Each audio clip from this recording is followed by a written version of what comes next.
ವಕ್ರತುಂಡ ಮಹಾಕಾಯ ಕೋಟಿ ಸೂರ್ಯ ಸಮಪ್ರಭ ನಿರ್ವಿಘ್ನಂ ಕುರು ಮೇ ದೇವ ಸರ್ವಕಾಯೇಷು ಸರ್ವದಃ.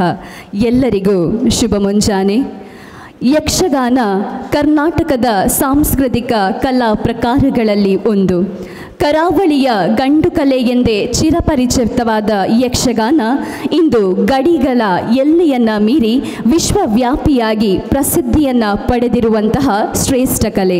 ಜ್ಞಾನಸುಧ ಶಿಕ್ಷಣ ಸಂಸ್ಥೆಗಳು ಯಕ್ಷಗಾನವನ್ನು ವಿದ್ಯಾರ್ಥಿಗಳಿಗೆ ಪರಿಚಯಿಸುವ, ಕಲಿಸಿಕೊಡುವ ಸಾರ್ಥಕ ಕೆಲಸವನ್ನು ಅವಿರತವಾಗಿ ಮಾಡುತ್ತಾ ಬಂದಿದೆ. ನಾಡಿನ ವಿವಿಧ ಭಾಗಗಳಿಂದ ವಿದ್ಯಾರ್ಜನೆಗಾಗಿ ಆಗಮಿಸುವ ವಿದ್ಯಾರ್ಥಿಗಳಿಗೆ ಯಕ್ಷಗಾನ ತೆಂಕುತಿಟ್ಟು ಶೈಲಿಯನ್ನು ಪರಿಚಯಿಸುವ ಮತ್ತು ಅಭ್ಯಾಸ ಮಾಡುವ ಅವಕಾಶವನ್ನು ಮಾಡಿಕೊಡುವ ಸಲುವಾಗಿ ಪ್ರಾರಂಭಗೊಂಡದ್ದು ಯಕ್ಷೋತ್ಕರ್ಷ. ಯಕ್ಷಗಾನದ ಮೇರು ಕಲಾವಿದರಾದ ದಿ ಕುಂಬ್ಳೆ ಸುಂದರ್ ರಾವ್ರವರ ಅಮೃತ ಹಸ್ತದಲ್ಲಿ ಉದ್ಘಾಟನೆಗೊಂಡು ಗುರುಗಳಾದ ಶ್ರೀ ಆನಂದ ಗುಡಿಗಾರ್ ಕೆರ್ವಾಶೆಯವರ ನಿರ್ದೇಶನದಲ್ಲಿ ಯಕ್ಷೋತ್ಕರ್ಷದ ಪಯಣ ಮುಂದುವರಿದಿದೆ. ಇಂದು ಈ ಯಕ್ಷೋತ್ಕರ್ಷ ಬಳಗದಿಂದ ಶರಸೇತು ಬಂಧನ ಎಂಬ ಯಕ್ಷಗಾನ ತಾಳಮದ್ದಲೆಯನ್ನು ಆಯೋಜಿಸಿದ್ದೇವೆ. ತಾಳಮದ್ದಲೆಯು ಯಕ್ಷಗಾನದ ಒಂದು ಸಾಂಪ್ರದಾಯಿಕ ಪ್ರದರ್ಶನವಾಗಿದೆ. ವೇಷಭೂಷಣಗಳು ಇಲ್ಲಿಲ್ಲ. ಪಾತ್ರದವರು ಎದುರು ಬದುರಾಗಿ ಕುಳಿತು ಸಂಭಾಷಣೆ, ಸಂವಾದದ ಮೂಲಕ ಪ್ರಸಂಗವನ್ನು ವಿವರಿಸುತ್ತಾರೆ. ಅರ್ಥಧಾರಿಗಳು, ಭಾಗವತರು, ಚಂಡೆ, ಮದ್ದಳೆಯವರು ಇರುತ್ತಾರೆ. ಇಂದಿನ ಈ ಸುಂದರ ಕಾರ್ಯಕ್ರಮದಲ್ಲಿ ಉಪಸ್ಥಿತರಿರುವಂತಹ ಅಜೆಕಾರು ಪದ್ಮಗೋಪಾಲ್ ಎಜುಕೇಷನ್ ಟ್ರಸ್ಟ್ನ ಅಧ್ಯಕ್ಷರಾಗಿರುವಂತಹ ಡಾಕ್ಟರ್ ಸುಧಾಕರ ಶೆಟ್ಟಿ ಸರ್ ಇವರಿಗೆ ಸರ್ವರ ಪರವಾಗಿ ಗೌರವಪೂರ್ವಕವಾದ ಸ್ವಾಗತವನ್ನು ಕೋರ್ತಾ ಇದ್ದೇನೆ. ಇನ್ನು ಅಜೆಕಾರು ಪದ್ಮಗೋಪಾಲ್ ಎಜುಕೇಷನ್ ಟ್ರಸ್ಟ್ನ ಟ್ರಸ್ಟಿಯಾಗಿರುವಂತಹ ವಿದ್ಯಾವತಿ ಮೇಡಮ್ ಇವರಿಗೂ ಕೂಡ ಪ್ರೀತಿಪೂರ್ವಕವಾದ ಸ್ವಾಗತವನ್ನು ಕೋರ್ತಾ ಇದ್ದೇನೆ. ಅಜೆಕಾರು ಪದ್ಮಗೋಪಾಲ್ ಎಜುಕೇಷನ್ ಟ್ರಸ್ಟ್ನ ಟ್ರಸ್ಟಿಗಳಾಗಿರುವಂತಹ ಅನಿಲ್ ಸರ್ ಹಾಗೆ ಇನ್ನೋರ್ವ ಟ್ರಸ್ಟಿಯಾಗಿರುವಂತಹ ಗಗನ್ ಸರ್ ಇವರಿಗೂ ಕೂಡ ಪ್ರೀತಿಪೂರ್ವಕವಾದಂತಹ ಸ್ವಾಗತವನ್ನು ಕೋರ್ತಾ ಇದ್ದೇನೆ. ಕಾರ್ಕಳ ಜ್ಞಾನಸುಧ ಪದವಿ ಪೂರ್ವ ಕಾಲೇಜಿನ ಮುಖ್ಯ ಕಾರ್ಯನಿರ್ವಹಣಾಧಿಕಾರಿಗಳು ಹಾಗೂ ಪ್ರಾಂಶುಪಾಲರಾಗಿರುವಂತಹ ದಿನೇಶ್ ಸರ್ ಇವರಿಗೂ ಕೂಡ ಸರ್ವರ ಪರವಾಗಿ ಸ್ವಾಗತವನ್ನು ಕೋರ್ತಾ ಇದ್ದೇನೆ. ಸಂಸ್ಥೆಯ ಹಿತೈಷಿಗಳಾಗಿರುವಂತಹ ದೇವೇಂದ್ರ ನಾಯಕ್ ಸರ್ ಇವರಿಗೂ ಕೂಡ ಪ್ರೀತಿಪೂರ್ವಕವಾದಂತಹ ಸ್ವಾಗತವನ್ನು ಕೋರ್ತಾ ಇದ್ದೇನೆ. ಹಾಗೆ ಶರಸೇತು ಬಂಧನ ತಾಳಮದ್ದಳೆಯ ಹಿಮ್ಮೇಳದಲ್ಲಿ ಭಾಗವತರಾಗಿ ನಮ್ಮೊಂದಿಗಿರುವವರು ಶ್ರೀ ಸೀತಾರಾಮ್ ಭಟ್ ಸರ್, ಪ್ರಾಂಶುಪಾಲರು, ಸರಕಾರಿ ಪದವಿ ಪೂರ್ವ ಕಾಲೇಜು ಬೈಲೂರು ಇವರಿಗೂ ಕೂಡ ಸ್ವಾಗತವನ್ನು ಕೋರ್ತಾ ಇದ್ದೇನೆ. ಇನ್ನು ಚಂಡೆ, ಮದ್ದಳೆಯಲ್ಲಿ ಯಕ್ಷೋತ್ಕರ್ಷದ ಗುರುಗಳಾದ ಶ್ರೀ ಆನಂದ ಗುಡಿಕಾರ್ ಕೆರ್ವಾಶೆ ಹಾಗೆ ಶ್ರೀನಿಧಿ ಆಚಾರ್ಯ ಇವರು ಜ್ಞಾನಸುಧದ ಹಳೆ ವಿದ್ಯಾರ್ಥಿ, ಹಾಗೆ ಇನ್ನೋರ್ವರು ಹಿರಿಯಡ್ಕ ಮೇಳದ ಕಲಾವಿದರಾಗಿರುವಂತಹ ರಂಜಿತ್ ಪಾಡ್ಕರ್ ಇವರಿಗೂ ಕೂಡ ಪ್ರೀತಿಪೂರ್ವಕವಾದಂತಹ ಸ್ವಾಗತವನ್ನು ಕೋರ್ತಾ ಇದ್ದೇನೆ. ಇನ್ನು ಅರ್ಥಧಾರಿಗಳಾಗಿ ನಮ್ಮೊಂದಿಗೆ ಇರುವವರು ಶರಸೇತು ಬಂಧನದ ಹನುಮಂತನಾಗಿ ಅಜೆಕಾರು ಪದ್ಮಗೋಪಾಲ್ ಎಜುಕೇಷನ್ ಟ್ರಸ್ಟ್ನ ಟ್ರಸ್ಟಿಯಾಗಿರುವಂತಹ ಅನಿಲ್ ಸರ್, ಅರ್ಜುನ ಪಾತ್ರದ ಅರ್ಥಧಾರಿಯಾಗಿ ಆಂಗ್ಲ ಭಾಷಾ ವಿಭಾಗದ ಮುಖ್ಯಸ್ಥೆಯಾಗಿರುವಂತಹ ಸಂಗೀತ ಮೇಡಮ್, ಬ್ರಾಹ್ಮಣ ಪಾತ್ರದ ಅರ್ಥಧಾರಿಯಾಗಿ ಸರಕಾರಿ ಪದವಿ ಪೂರ್ವ ಕಾಲೇಜು ಬೈಲೂರು ಇದರ ಭೌತಶಾಸ್ತ್ರ ಉಪನ್ಯಾಸಕರಾಗಿರುವಂತಹ ಗೋಪಾಲ್ ಕೃಷ್ಣ ಗೋರೆ ಸರ್, ರಾಮನ ಪಾತ್ರದ ಅರ್ಥಧಾರಿಯಾಗಿ ಗಣಿತಶಾಸ್ತ್ರದ ಉಪನ್ಯಾಸಕರಾಗಿರುವಂತಹ ಶ್ರೇಯನ್ ಸರ್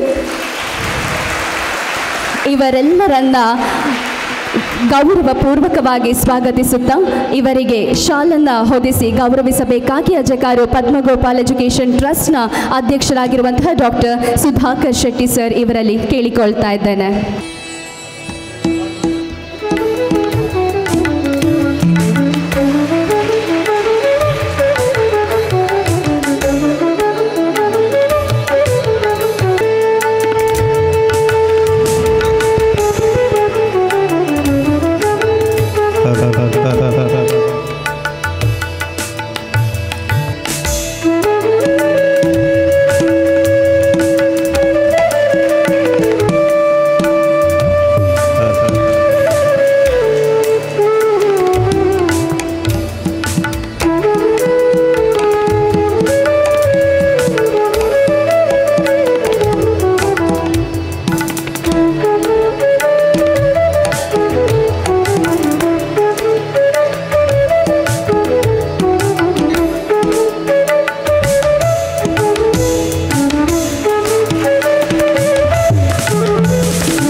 ಧನ್ಯವಾದಗಳು ಸರ್.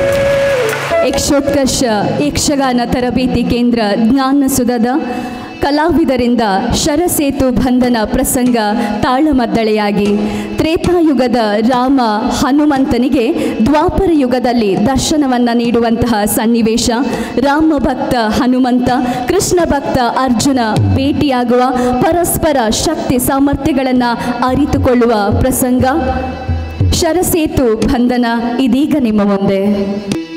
ಶ್ರೀ ಗುರುಗಣಾಧಿಪತಯೇ ನಮಃ.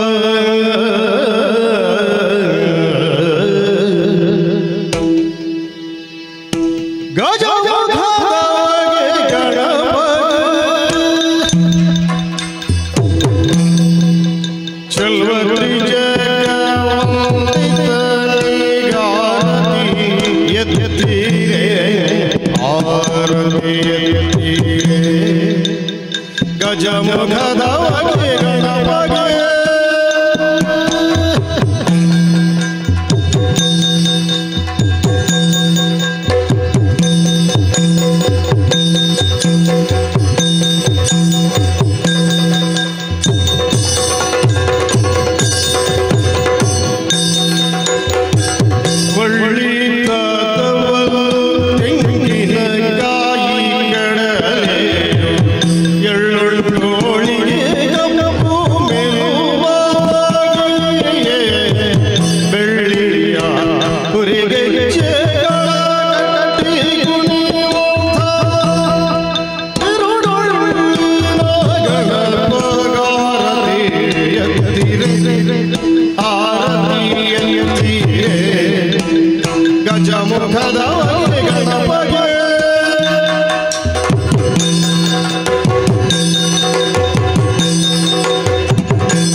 ಔಷಧಿ ಭಟೋತ್ತರ ಪರೆ ಬಬಾಗೆ ಪುರಗ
ಅಂಬುನಿದೆಯಾತ್ಮಜಿಗೆ ಕೈ ಮುಗಿದು ಅಂಬುಜಾಸನ ಮಾಡಿಯರ ಪಾದಾಂಬುಜಿಗೆ ಮುಳುಗುತ್ತವರ್ಣಿ ಬೆನಿಯ ಕಥಾ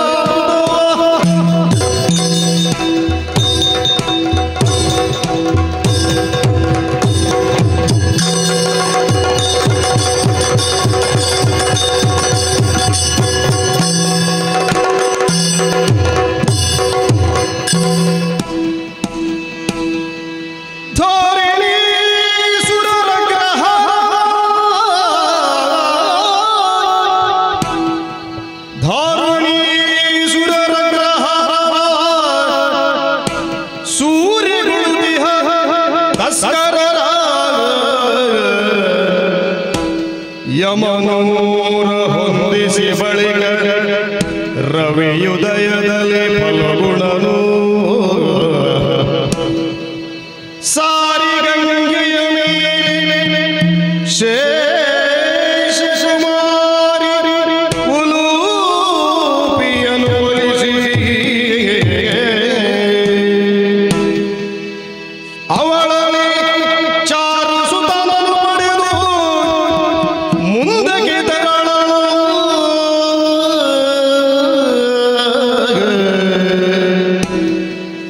ಚಾರು ಸುತನನ್ನು ಪಡೆದು ಮುಂದಕ್ಕೆ ತೆರಳಲು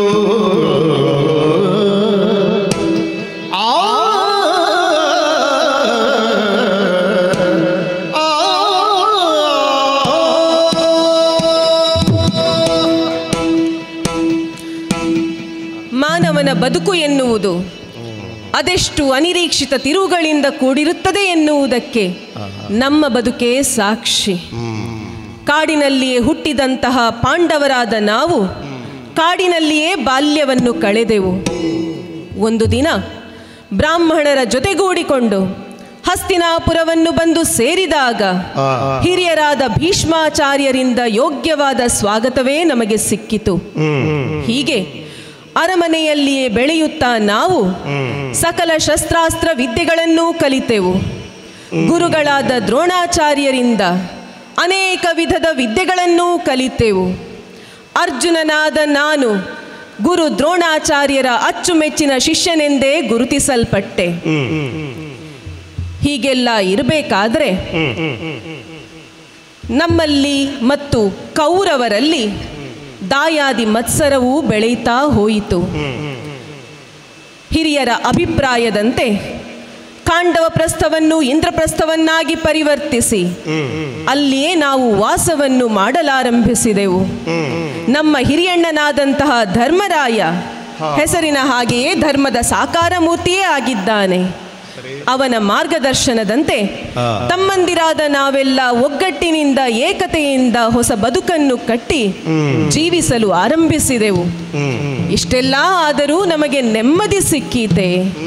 ಇಲ್ಲ. ಒಂದು ದಿನ ಬ್ರಾಹ್ಮಣರ ಕೇರಿಯಲ್ಲಿ ಕಳ್ಳರ ಬಾಧೆಯನ್ನು ಅರಿತಂತಹ ನಾನು ಆ ಕಳ್ಳರನ್ನು ಹಿಮ್ಮೆಟ್ಟಿಸುವುದಕ್ಕಾಗಿ ಅಸ್ತ್ರಶಸ್ತ್ರಗಳನ್ನು ಸಂಗ್ರಹಿಸುವುದಕ್ಕಾಗಿ ಅಣ್ಣನ ಅಂತಃಪುರವನ್ನು ಪ್ರವೇಶಿಸಬೇಕಾಯಿತು. ಹೀಗಾಗಿ ಈ ಮೊದಲೇ ವೇದವ್ಯಾಸರ ನಿರ್ಣಯದಂತೆ 1 ವರ್ಷದ ತೀರ್ಥಯಾತ್ರೆಯ ಅನಿವಾರ್ಯತೆ ನನ್ನ ಪಾಲಿಗೆ ಒದಗಿ ಬಂತು. ಹೀಗಾಗಿ ಅರಮನೆಯಿಂದ ಹೊರಟಿದ್ದೇನೆ. ಗಂಗೆಯಲ್ಲಿಯೂ ಮಿಂದು ಪಾವನನಾಗಿದ್ದೇನೆ. ನೀರಿನ ಮೂಲದಲ್ಲಿ ಸಿಕ್ಕಿದಂತಹ ಉಲೂಪಿಯನ್ನು ವರಿಸಿ ಅವಳ ಅಪೇಕ್ಷೆಯಂತೆ ಇರವಂತನೆಂಬ ಮಗನನ್ನೂ ಅವಳ ಕೈಗಿತ್ತಿದ್ದೇನೆ. ಪೂರ್ವ ಪಶ್ಚಿಮ ಉತ್ತರದ ನಾನಾ ತೀರ್ಥಕ್ಷೇತ್ರಗಳಲ್ಲಿ ಮಿಂದು ಶುಚಿರ್ಭೂತನಾಗಿ ದೇವತಾ ದರ್ಶನವನ್ನು ಪಡೆದಂತಹ ಪಾವನನಾದ ಈ ಜೀವನ ಎನ್ನುವಂತಹ ಸಾರ್ಥಕತೆಯನ್ನು ಅನುಭವಿಸಿಕೊಂಡು ಇನ್ನು ಮುಂದಕ್ಕೆ ದಕ್ಷಿಣಾಭಿಮುಖವಾಗಿ ಸಂಚಾರವನ್ನು ಬೆಳೆಸಿದ್ದೇನೆ.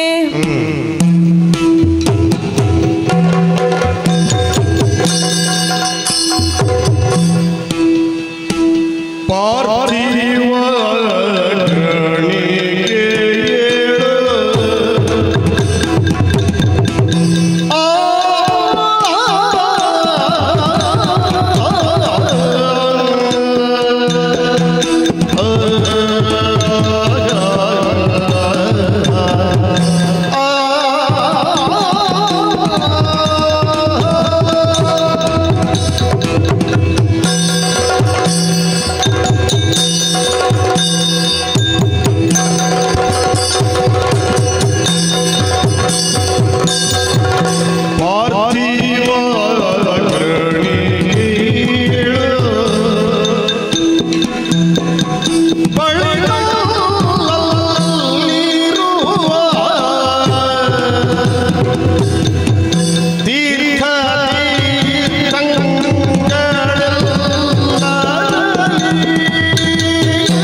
ಭರ್ತಿಯಲ್ಲಿ ಮಿಂದು ತಾನೈತನು ನೋಡಿದನು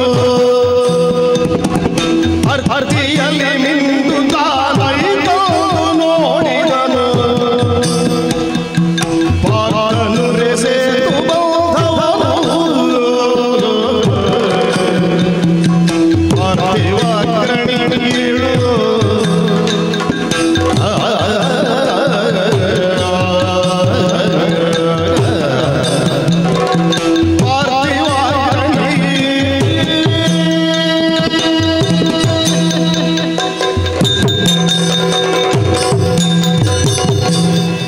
ಹಲವಾರು ತೀರ್ಥಕ್ಷೇತ್ರಗಳ ಸಂದರ್ಶನವನ್ನು ಮಾಡಿ ಮುಗಿಸಿದಂತಹ ನಾನು ದಕ್ಷಿಣಾಭಿಮುಖವಾಗಿ ಹೊರಟು ಬಂದು ನಿಂತಹ ಸ್ಥಳ ದಕ್ಷಿಣದ ತುತ್ತ ತುದಿ ರಾಮೇಶ್ವರ. ಅಗಾಧವಾದ ಶರದಿ ವಿಸ್ತಾರವಾಗಿ ಹರಡಿಕೊಂಡಿದೆ. ಈ ಹಿಂದೆ ತ್ರೇತಾಯುಗದ ಕಾಲದಲ್ಲಿ ಶ್ರೀರಾಮದೇವರು ಇಲ್ಲಿ ರಾಮಸೇತುವನ್ನು ನಿರ್ಮಿಸಿದ್ದರಂತೆ. ಈಗಲೂ ಕುರುಹಾಗಿ ಅಲ್ಲಲ್ಲಿ ದಿಣ್ಣೆಗಳು ದಿಬ್ಬಗಳು ಕಾಣ ಸಿಗುತ್ತವೆ. ಹಾಗಾಗಿ ಇದೊಂದು ಪುಣ್ಯವಾದ ಸ್ಥಳ. ಈ ಸ್ಥಳದಲ್ಲಿ ಬಂದು ನಿಂತ ಮೇಲೆ ಈ ಸ್ಥಳದ ಮಹಾತ್ಮೆಯನ್ನು ಪುರಾಣವನ್ನು ಇನ್ನಷ್ಟು ತಿಳಿದುಕೊಳ್ಳಬೇಕು ಎನ್ನುವಂತಹ ಕುತೂಹಲ ನನ್ನಲ್ಲಿ ಹೆಚ್ಚಾಗ್ತಾ ಇದೆ. ಈ ಮರಳ ರಾಶಿಯಲ್ಲಿ ನಿಂತು ಎತ್ತ ಕಡೆ ದೃಷ್ಟಿಯನ್ನು ಹಾಯಿಸಿದರೂ ಮಾತನಾಡಿಸುವುದಕ್ಕೆ ಯೋಗ್ಯರಾದ ವ್ಯಕ್ತಿಗಳು ಯಾರೂ ಕಾಣಿಸುತ್ತಿಲ್ಲ. ಹಾಗಂತ ನನ್ನ ಕುತೂಹಲವೂ ತಣಿದಿಲ್ಲ. ವಿಷಯವನ್ನು ಮಹಾತ್ಮೆಯನ್ನು ತಿಳಿದುಕೊಳ್ಳಬೇಕಾಗಿದೆ. ಯಾರಾದರೂ ಕಾಣಸಿಗುತ್ತಾರೆ ಎಂದು ಅವಲೋಕಿಸಿದರೆ ಸುತ್ತಮುತ್ತ ಯಾರೂ ಗೋಚರಿಸುವುದಿಲ್ಲ. ಹಾಗಾಗಿ ಈ ಹಿಂದೆ ಗಂಧರ್ವನಿಂದ ಲಭಿಸಿದಂತಹ ಚಾಕ್ಷುಷಿ ವಿದ್ಯೆಯನ್ನು ಬಳಸಿಕೊಂಡು ಬಹಳ ಸೂಕ್ಷ್ಮವಾಗಿ ಗಮನಿಸುತ್ತೇನೆ. ಏನಿದು? ಅದೋ ಅಲ್ಲಿ ಮರಳ ರಾಶಿಯ ಮೇಲೆ ಯಾವುದೋ ಒಂದು ಜೀವಿ ಇರುವಂತೆ ಕಾಣ್ತಾ ಇದೆ. ಆದರೆ ಅದು ಪ್ರಾಣಿಯೇ ಅಥವಾ ಮನುಷ್ಯನೇ ಸ್ಪಷ್ಟವಾಗಿ ನನಗೆ ಕಾಣಿಸ್ತಾ ಇಲ್ಲ. ಹಾಗಾಗಿ ಇನ್ನೂ ಸಮೀಪಕ್ಕೆ ಬಂದಿದ್ದೇನೆ. ಹತ್ತಿರ ಬಂದು ನೋಡಿದರೆ ಬಾಯಿಯಲ್ಲಿ ಮಣ ಮಣ ಮಣ ಮಣ ಅಂತ ಮಾತನಾಡುವ ವಾನರನೊಬ್ಬ ನನಗೆ ಗೋಚರಿಸ್ತಾ ಇದ್ದಾನೆ. ರಾಮ ರಾಮ ರಾಮ. ಹಾಗಿದ್ದ ಮೇಲೆ ಇದು ಮಾತನಾಡುವ ಮಂಗ ಎನ್ನುವುದು ನನಗೆ ವೇದ್ಯವಾಯಿತು. ಈತನಲ್ಲಿಯೇ ಮಾತನಾಡಿಸಿದರೆ ಹೇಗೆ? ಅಲ್ಲ, ಸುತ್ತಮುತ್ತ ಯಾರೂ ಇಲ್ಲ. ಇವನಲ್ಲಿ ನಾನು ಮಾತನಾಡಿಸಿದರೆ ಅವನು ನನಗೆ ಬೇಕಾದಂತಹ ವಿವರವನ್ನು ಕೊಟ್ಟ ಅಂತಾದರೆ ನನ್ನ ಕುತೂಹಲ ತಣೀತದೆ. ಒಂದು ವೇಳೆ ಅವನು ಉತ್ತರವನ್ನು ಕೊಡದೇ ಹೋದಲ್ಲಿಯೂ ನನಗೇನು ನಷ್ಟ ಇಲ್ಲ. ಅಲ್ಲ, ಹೋಗಿ ಹೋಗಿ ಮಂಗನ ಹತ್ತಿರ ಮಾತನಾಡಿದವ ಇವ ಅಂತ ಹೇಳಲಿಕ್ಕೆ ನೋಡುವುದಕ್ಕೆ ಇಲ್ಲಿ ಯಾರೂ ಇಲ್ಲ. ಹಾಗಾಗಿ ನೇರವಾಗಿ ಅವನಲ್ಲಿಯೇ ವಿಚಾರಿಸುತ್ತೇನೆ. ಆರು ವನಚರ ನೀನು?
ಯಾರು ನೀನು?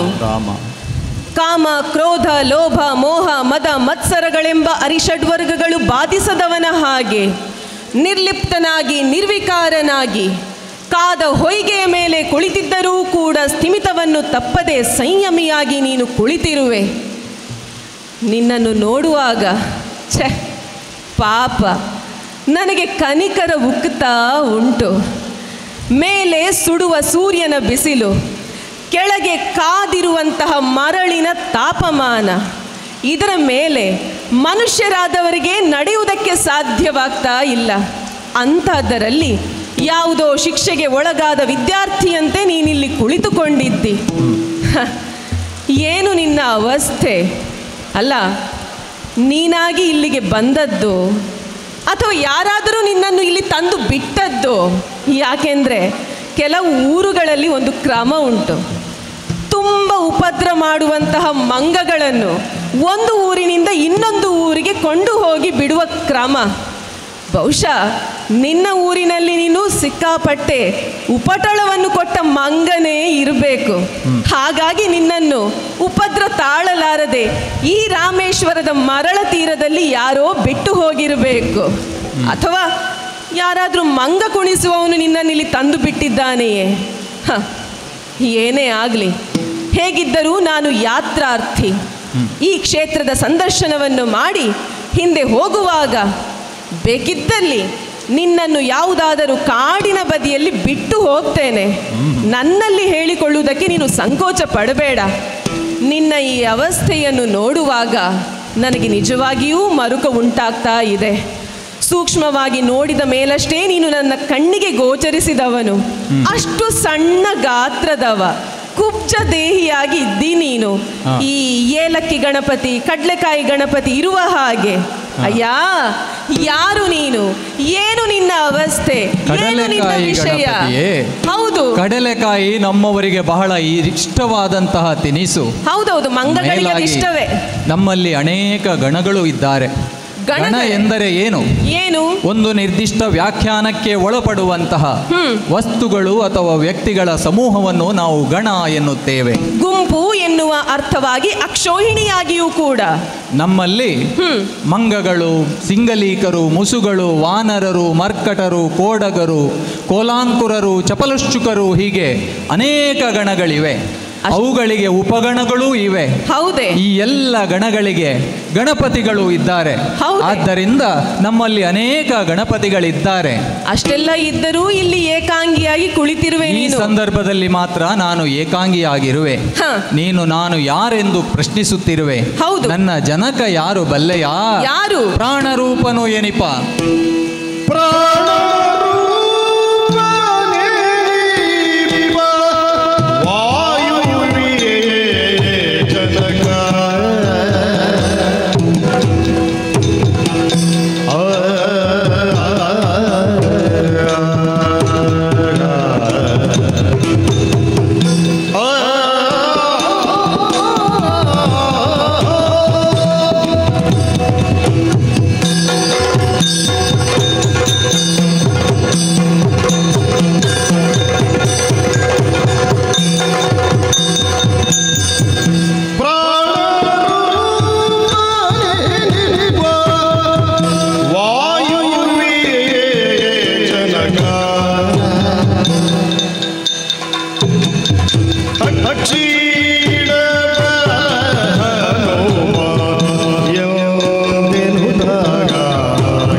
ಅಯ್ಯ ಯಾತ್ರಾರ್ಥಿಯೇ, ಈ ಪುಣ್ಯಕ್ಷೇತ್ರದಲ್ಲಿ, ಪುಣ್ಯ ಸಂದರ್ಭದಲ್ಲಿ ಇಲ್ಲಿ ನೆರೆದಿರುವಂತಹ ಭಕ್ತಾದಿಗಳನ್ನು ಒಮ್ಮೆ ನೋಡು. ಅವರಲ್ಲಿರುವಂಥ ಶ್ರದ್ಧೆ, ಭಕ್ತಿ, ಶಿಸ್ತು, ಸಂಯಮವನ್ನು ನೋಡಿದಾಗ ಸಂತೋಷವಾಗುತ್ತದೆ. ಆದರೆ ಅದರಲ್ಲೂ ಮಧ್ಯೆ ಮಧ್ಯೆ ಚೇಷ್ಟೆಯನ್ನು ಮಾಡುವವರನ್ನು ನಾನು ಕಾಣುತ್ತಿದ್ದೇನೆ. ಯಾಕೆಂದರೆ ಈ ಪುಣ್ಯ ಕ್ಷೇತ್ರಗಳಲ್ಲಿ ನಮ್ಮವರು ಮಂಗಗಳು ಕೂಡ ಬಂದು ಇರುವುದು ಸಹಜ. ಆದರೆ ನಿನ್ನನ್ನು ನೋಡುವಾಗ ನನಗೆ ಆಶ್ಚರ್ಯವಾಗುತ್ತಿದೆ. ಅವರ ಹಾಗೆ ನೀನು ವರ್ತಿಸುತ್ತಿಲ್ಲ. ಇಲ್ಲಿ ಅಸಂಖ್ಯ ಯಾತ್ರಾರ್ಥಿಗಳು ಪ್ರತಿನಿತ್ಯ ಬಂದು ದೇವರ ದರ್ಶನಕ್ಕೂ ಕ್ಷೇತ್ರ ಸಂದರ್ಶನಕ್ಕೂ ಪುಣ್ಯ ಸಂಚಯನಕ್ಕೂ ಪಾಪ ಪ್ರಾಯಶ್ಚಿತ್ತಕ್ಕೂ ನಿತ್ಯ ಬರುವುದನ್ನು ನಾನು ಕಾಣುತ್ತಾ ಇದ್ದೇನೆ. ಈ ರಾಮೇಶ್ವರದ ಸಮುದ್ರದಲ್ಲಿ ತೀರ್ಥ ಸ್ನಾನವನ್ನು ಮಾಡಿದಂತಹ ಪುಣ್ಯ ಪ್ರಾಪ್ತಿಯಾಗುತ್ತದೆ ಎನ್ನುವಂಥ ನಂಬಿಕೆ ಕೂಡ ಇದೆ. ಆದರೆ ಇಲ್ಲಿ ಬರುವಂಥ ಯಾತ್ರಾರ್ಥಿಗಳನ್ನು ನೋಡುವಾಗ ಅವರ ಹಾವಭಾವಗಳು, ಆಚಾರ ವಿಚಾರಗಳು, ವೇಷಭೂಷಣಗಳು ಅವರ ದೇವರ ದರ್ಶನಕ್ಕೇ ಬಂದಿದ್ದಾರೆ ಎನ್ನುವಂಥದ್ದು ನಮಗೆ ವೇದ್ಯವಾಗುತ್ತದೆ. ಆದರೆ ನಿನ್ನನ್ನು ನೋಡುವಾಗ ಹಾಗಿಲ್ಲ. ನೀನು ಆಯುಧ ಪಾಣಿಯಾಗಿರುವೆ. ನಿನ್ನ ಬೆನ್ನಿನಲ್ಲಿ ಬತ್ತಳಿಕೆ ಇದೆ, ನಿಡುದಾದಂಥ ಧನಸ್ಸು ನಿನ್ನ ಭುಜ ದಂಡೆಯನ್ನು ಹೂವಿನ ಹಾರದ ಹಾಗೆ ಅಲಂಕರಿಸಿದೆ. ಕ್ಷಾತ್ರ ತೇಜಸ್ಸಿನಿಂದ ನೀನು ಶೋಭಿಸುತ್ತಿರುವೆ. ನಿನ್ನ ಮುಖವನ್ನು ನೋಡಿದರೆ ಶಾಂತ ಚಿತ್ತನಾಗಿರುವೆ. ನಿರ್ಲಿಪ್ತವಾದಂಥ ಭಾವ ಪ್ರಕಟವಾಗ್ತಾ ಇದೆ. ಆದ್ದರಿಂದಲೇ ಈ ರಾಮೇಶ್ವರದ ಸಮುದ್ರ ತೀರದಲ್ಲಿ ಒಂದೊಮ್ಮೆ ಶ್ರೀರಾಮನೇ ನನಗೆ ದರ್ಶನವಿತ್ತನೋ ಎನ್ನುವಂತಹ ಅನುಮಾನದ ಅಲೆಯೊಂದು ಮೂಡಿ ಮಾಯವಾಗಿರುವುದು ಸತ್ಯ. ಅದೇ ಕಾರಣಕ್ಕೆ ನಾನು ನಿನ್ನಲ್ಲಿ ಮಾತನಾಡಿಸಬೇಕು ಅಂತ ಅನ್ನಿಸಿಕೊಂಡದ್ದು. ಇನ್ನೊಂದು ನಿನ್ನ ನುಡಿಯನ್ನು ಕೇಳುವಾಗ ನನ್ನಲ್ಲಿ ದ್ವಂದ್ವ ಉದ್ಭವಿಸ್ತಾ ಇದೆ. ಯಾಕೆ? ಸಾಮಾನ್ಯವಾದ ಬಾಲಕನೊಬ್ಬ ದಾರಿಯಲ್ಲಿ ಹೋಗುವಂಥ ಆನೆಯನ್ನು ಕಂಡು ಅಮ್ಮ ಇದೇನು, ಇದು ಯಾಕೆ ಹೀಗಿದೆ ಅಂತ ಪ್ರಶ್ನಿಸಿದರೆ ಅದು ಮುಗ್ಧತೆಯ ಕುತೂಹಲದ ಪ್ರಶ್ನೆ ಅಂತ ಅನಿಸಿಕೊಳ್ಳುತ್ತದೆ. ಅದೇ ಆನೆಯನ್ನು ಸಾಕಿ ಅದನ್ನು ಪಳಗಿಸಿದ ಅನುಭವವಿರುವಂಥ ಮಾವುತನೊಬ್ಬ ದಾರಿಯಲ್ಲಿ ಹೋಗುವಂಥ ಆನೆಯನ್ನು ಕಂಡು ಇದೇನೆಂದು ಪ್ರಶ್ನಿಸಿದರೆ ಇದು ಕುಯುಕ್ತಿ ಅಥವಾ ಕುಚೇಷ್ಟೆ ಅಂತ ಅನಿಸಿಕೊಳ್ಳುತ್ತದೆ. ನಿನ್ನ ಪ್ರಶ್ನೆ ಮುಗ್ಧತೆಯ ಕುತೂಹಲದ ಪ್ರಶ್ನೆಯೋ ಅಥವಾ ಕುಚೇಷ್ಟೆಯ ಪ್ರಶ್ನೆಯೋ ಎನ್ನುವುದು ನನಗೆ ಅನುಮಾನ. ಅದೇನೇ ಇರಲಿ, ನಿನ್ನ ಪ್ರಶ್ನೆಗಳು ಪ್ರಶ್ನೆಗಳಾಗಿ ಉಳಿಯಬಾರದು ಎನ್ನುವಂತಹ ಕಾರಣಕ್ಕಾಗಿ ಸರಳವಾಗಿ ನಿನಗೆ ಉತ್ತರಿಸುತ್ತೇನೆ. ಅಯ್ಯ, ಪ್ರಪಂಚದ ಪ್ರತಿಯೊಂದು ಪ್ರಾಣಿ ಕೋಟಿಯ ಪ್ರಾಣ ಸ್ವರೂಪನು ಅಂತಿರುವ ವಾಯುದೇವನು ನನ್ನ ಜನಕ. ಜನಕನೆಂದರೆ ಯಾರು? ಮೂರ್ತವಾಗಿ ಆಕೃತಿಯಾಗಿ ಕಾಣಿಸದೆ ಅಮೂರ್ತವಾಗಿ ಅವ್ಯಕ್ತವಾದಂತಹ ಶಕ್ತಿಯಿಂದ ಈ ಪ್ರಪಂಚದಲ್ಲಿ ಜೀವಿಯೊಂದರ ಸೃಷ್ಟಿಗೆ ಯಾರು ಕಾರಣರಾಗುತ್ತಾರೋ ಅವರನ್ನು ನಾವು ಜನಕ ಎನ್ನುತ್ತೇವೆ. ಆದ್ದರಿಂದಲೇ ನನ್ನನ್ನು ಅನಿಲನಂದನ, ಮಾರುತಿ, ಪವನಕುಮಾರ ಎಂಬುದಾಗಿ ಸಂಬೋಧಿಸುತ್ತಾರೆ. ಪ್ರಾಪಂಚಿಕವಾದಂತಹ ಧರ್ಮ ಕರ್ಮಗಳಿಗೆ ಅನುಗುಣವಾಗಿ ದಾಂಪತ್ಯ ಜೀವನಕ್ಕೆ ಒಳಪಟ್ಟು ಸತ್ಸಂತಾನವನ್ನು ಪಡೆದರೆ ಅಂಥವರನ್ನು ತಂದೆ ತಾಯಿ ಅಂತ ಕರೀತಾರೆ. ವಾನರ ಶ್ರೇಷ್ಠನಾದಂತಹ ಕೇಸರಿ ನನ್ನ ತಂದೆ, ಅಂಜನಾದೇವಿ ನನ್ನ ತಾಯಿ. ಆದ್ದರಿಂದಲೇ ನನ್ನನ್ನು ಆಂಜನೇಯ ಎಂಬುದಾಗಿಯೂ ಕರೆಯುತ್ತಾರೆ. ನನ್ನ ಹನು ಊದಿಕೊಂಡಿರುವುದರಿಂದ ಹನುಮಂತ, ಹನುಮ ಎಂಬುದಾಗಿಯೂ ಜನ ನನ್ನನ್ನು ಕರೆಯುತ್ತಾರೆ. ಇನ್ನು ನಾನು ಸಣ್ಣವನಿದ್ದಾಗ ನನ್ನ ತಂದೆ ತಾಯಿ ನನಗೆ ಇಟ್ಟಂತಹ ಹೆಸರು ಸುಂದರ ಅಂತ. ನಾನು ಆ ಸಂದರ್ಭದಲ್ಲಿ ಬಹಳ ಸುಂದರನಾಗಿದ್ದಂತೆ. ಇನ್ನು ಆ ಕಾಲದಲ್ಲಿ ಇಂದ್ರನ ವಜ್ರಾಯುಧದ ಆಘಾತಕ್ಕೆ ಒಳಗಾದಂತಹ ನಾನು ನಿಶ್ಚೇಷ್ಟಿತನಾಗಿ ನೆಲಕ್ಕೆ ಒರಗಿದ್ದೆನಂತೆ. ಆ ಕಾಲದಲ್ಲಿ ಕೋಪಗೊಂಡಂತಹ ವಾಯುದೇವನು ಪ್ರಪಂಚದಲ್ಲಿ ವಾಯು ಸಂಚಾರವನ್ನು ನಿಲ್ಲಿಸಿದ. ಸಕಲ ಜೀವರಾಶಿಗಳಿಗೆ ಸಂಚಕಾರವು ಬಂದೊದಗಿದನ್ನು ಗಮನಿಸಿದಂತಹ ದೇವಾನು ದೇವತೆಗಳು ಧರೆಗಿಳಿದು ಬಂದು ವಾಯುದೇವನೊಂದಿಗೆ ಅನುಸಂಧಾನವನ್ನು ಮಾಡಿ ನನಗೆ ವಿಶೇಷವೂ ವಿಶಿಷ್ಟವೂ ಆದಂತಹ ವರಗಳನ್ನು ದಯಪಾಲಿಸಿದರು. ಆ ಕಾಲದಲ್ಲಿ ನಾನು ಅಕ್ಷೀಣ ಬಲನಾಗಿದ್ದೆ. ಈ ಕಾಲದಲ್ಲಿ ನಿನಗೆ ನಾನು ಕ್ಷೀಣ ಬಲದವನ ಹಾಗೆ ಕಾಣುತ್ತಿರಬಹುದು. ಆದರೂ ಈಗಲೂ ನಾನು ಅಕ್ಷೀಣ ಬಲನೇ ಆಗಿದ್ದೇನೆ. ಇಷ್ಟು ಸಾಕಲ್ಲವೇ ನನ್ನ ಪರಿಚಯ? ಏನು, ನೀನು ಹನುಮಂತನೇ? ಅನಿಲ ಕುಮಾರ ಅಂತ ಹೇಳ್ತಾ ಇದ್ದಿ ನೀನು. ಈ ಕಡಲ ತಡಿಯಲ್ಲಿ ಜೋರಾಗಿ ಅನಿಲ ಸಂಚಾರವಾದರೆ ಮಾರು ದೂರ ಹೋಗಿ ಬೀಳುವ ಕುಮಾರನ ಹಾಗೆ ಕಾಣ್ತಾ ಇದ್ದಿ. ಓಹೋ, ಮತ್ತೂ ಮುಂದುವರೆದು ಹೇಳ್ತಾ ಇದ್ದಿ ನೀನು ಸುಂದರ. ನಾನು ಸುಂದರನೇ. ಯಾವ ಕೋನದಲ್ಲಿ ಈ ಕೋತಿ ಸುಂದರನಾಗಿ ಕಾಣ್ತಾ ಇದ್ದಾನೆ? ಅಯ್ಯ, ಈ ಕೋನಗಳ ಬಗ್ಗೆ ನಮ್ಮಲ್ಲಿ ಅನೇಕ ಪ್ರಸಂಗಗಳು ಪ್ರಮೇಯಗಳು ಇವೆ. ಓಹೋ, ಅದನ್ನೆಲ್ಲ ನಾನು ನಿನ್ನ ಮುಂದೆ ವಿವರಿಸಲಿಕ್ಕೆ ಹೊರಟೆ ಅಂತ ಆದ್ರೆ ಹೇಳಿ ಕೇಳಿ ನೀನು ಪರಕೀಯ ಪರಭಾಷೆಯವ, ನೀನು ಇಲ್ಲಿ ರಾಮೇಶ್ವರದವ ಅಲ್ಲ. ಆದ್ದರಿಂದ ಈ ಪ್ರಮೇಯಗಳೆಲ್ಲ ನಿನಗೆ ಅರ್ಥ ಆಗುವುದಿಲ್ಲ. ಆದರೂ ನಾನು ಸುಂದರನೇ. ಸುಂದರತೆ ಎನ್ನುವಂಥದ್ದು, ಸೌಂದರ್ಯ ಎನ್ನುವಂಥದ್ದು ಕೇವಲ ಮುಖದ ಆಕಾರದಿಂದಲೋ ತ್ವಚೆಯ ಬಣ್ಣದಿಂದಲೋ ನಿರ್ಧರಿಸಲ್ಪಡುವಂಥದ್ದಲ್ಲ. ಒಬ್ಬ ವ್ಯಕ್ತಿಯ ಧಾರ್ಮಿಕ, ಆಧ್ಯಾತ್ಮಿಕ ಮತ್ತು ನೈತಿಕವಾದಂತಹ ವರ್ಚಸ್ಸಿನಿಂದ, ವ್ಯಕ್ತಿತ್ವದಿಂದ ನಿರ್ಧರಿಸಲ್ಪಡುವಂಥದ್ದು ಸೌಂದರ್ಯ. ಅಷ್ಟಕ್ಕೂ ಹೆತ್ತ ತಾಯಿಗೆ ಹೆಗ್ಗಣ ಮುದ್ದು ಎನ್ನುವ ಹಾಗೆ ನನ್ನ ತಾಯಿಗೆ ನಾನು ಸುಂದರನೇ. ನನಗೆ ಸುಂದರ ಎನ್ನುವುದು ಹೆಸರನ್ನು ಇಟ್ಟಿರುವ ಬಗ್ಗೆ ನೀನು ಆಕ್ಷೇಪವನ್ನು ಮಾಡುವ ಹಾಗಿಲ್ಲ. ಮಂಗ ಮಾತನಾಡ್ತದೆ ಅಂತ ಹೇಳಿ ಅದರಲ್ಲಿ ಮಾತನಾಡಲಿಕ್ಕೆ ತೊಡಗಿದರೆ ಇದು ಸಿಕ್ಕಾಪಟ್ಟೆ ಮಾತನಾಡುವಂತಹ ಮಂಗ. ಎಲ್ಲವೋ ಕೋತಿ, ನೀನು ಹನುಮಂತ ಅಂತ ನೀನು ಹೇಳಿದ ಕಾರಣಕ್ಕೆ ನಿನ್ನನ್ನು ಹನುಮಂತ ಅಂತಲೇ ಪರಿಗಣಿಸುವುದಾದರೂ ನಿನಗೆ ಈ ಪರಿಸ್ಥಿತಿ ಬಂದೊದಗಿದಾದರೂ ಯಾಕೆ ಹನುಮ ನೀನೆಂದೆಂಬೆಯೋ?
ತ್ರೇತಾಯುಗದ ಹನುಮಂತನ ಬಗ್ಗೆ ನಾವು ಕೇಳಿದ್ದೇವೆ, ನಾವು ಸ್ವಲ್ಪ ಓದಿದ್ದೇವೆ. ಹೌದೇ? ಅವನು ನೀನಾಗುವುದಕ್ಕೆ ಸಾಧ್ಯವೇ ಇಲ್ಲ. ಯಾಕೆಂದ್ರೆ ಒಂದು ಕಾಲದಲ್ಲಿ ಶ್ರೀರಾಮ ದೇವರೇ ಹೇಳಿದ್ದರಂತೆ ಹನುಮನಿಗೆ, ಸಾಕಯ್ಯ ಬೆಳೆದುದು ಭೂವ್ಯೋಮ ಪಾತಾಳ ಪರ್ಯಂತ ಬೆಳೆದಂತಹ ದೇಹ. ಹನುಮಂತನದ್ದು ವಜ್ರಕಾಯ, ಅವನು ವಜ್ರದೇಹಿ.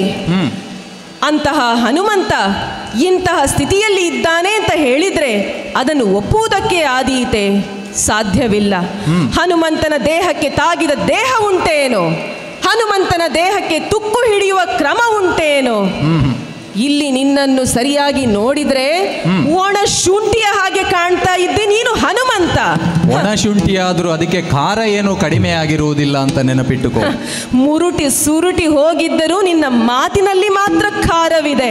ಆಹಾ, ಯಾರೋ ತಿಂದು ಎಸೆದಂತ ಮಾವಿನ ಗೊರಟೆಯ ಹಾಗಿದ್ದಿ ನೀನು.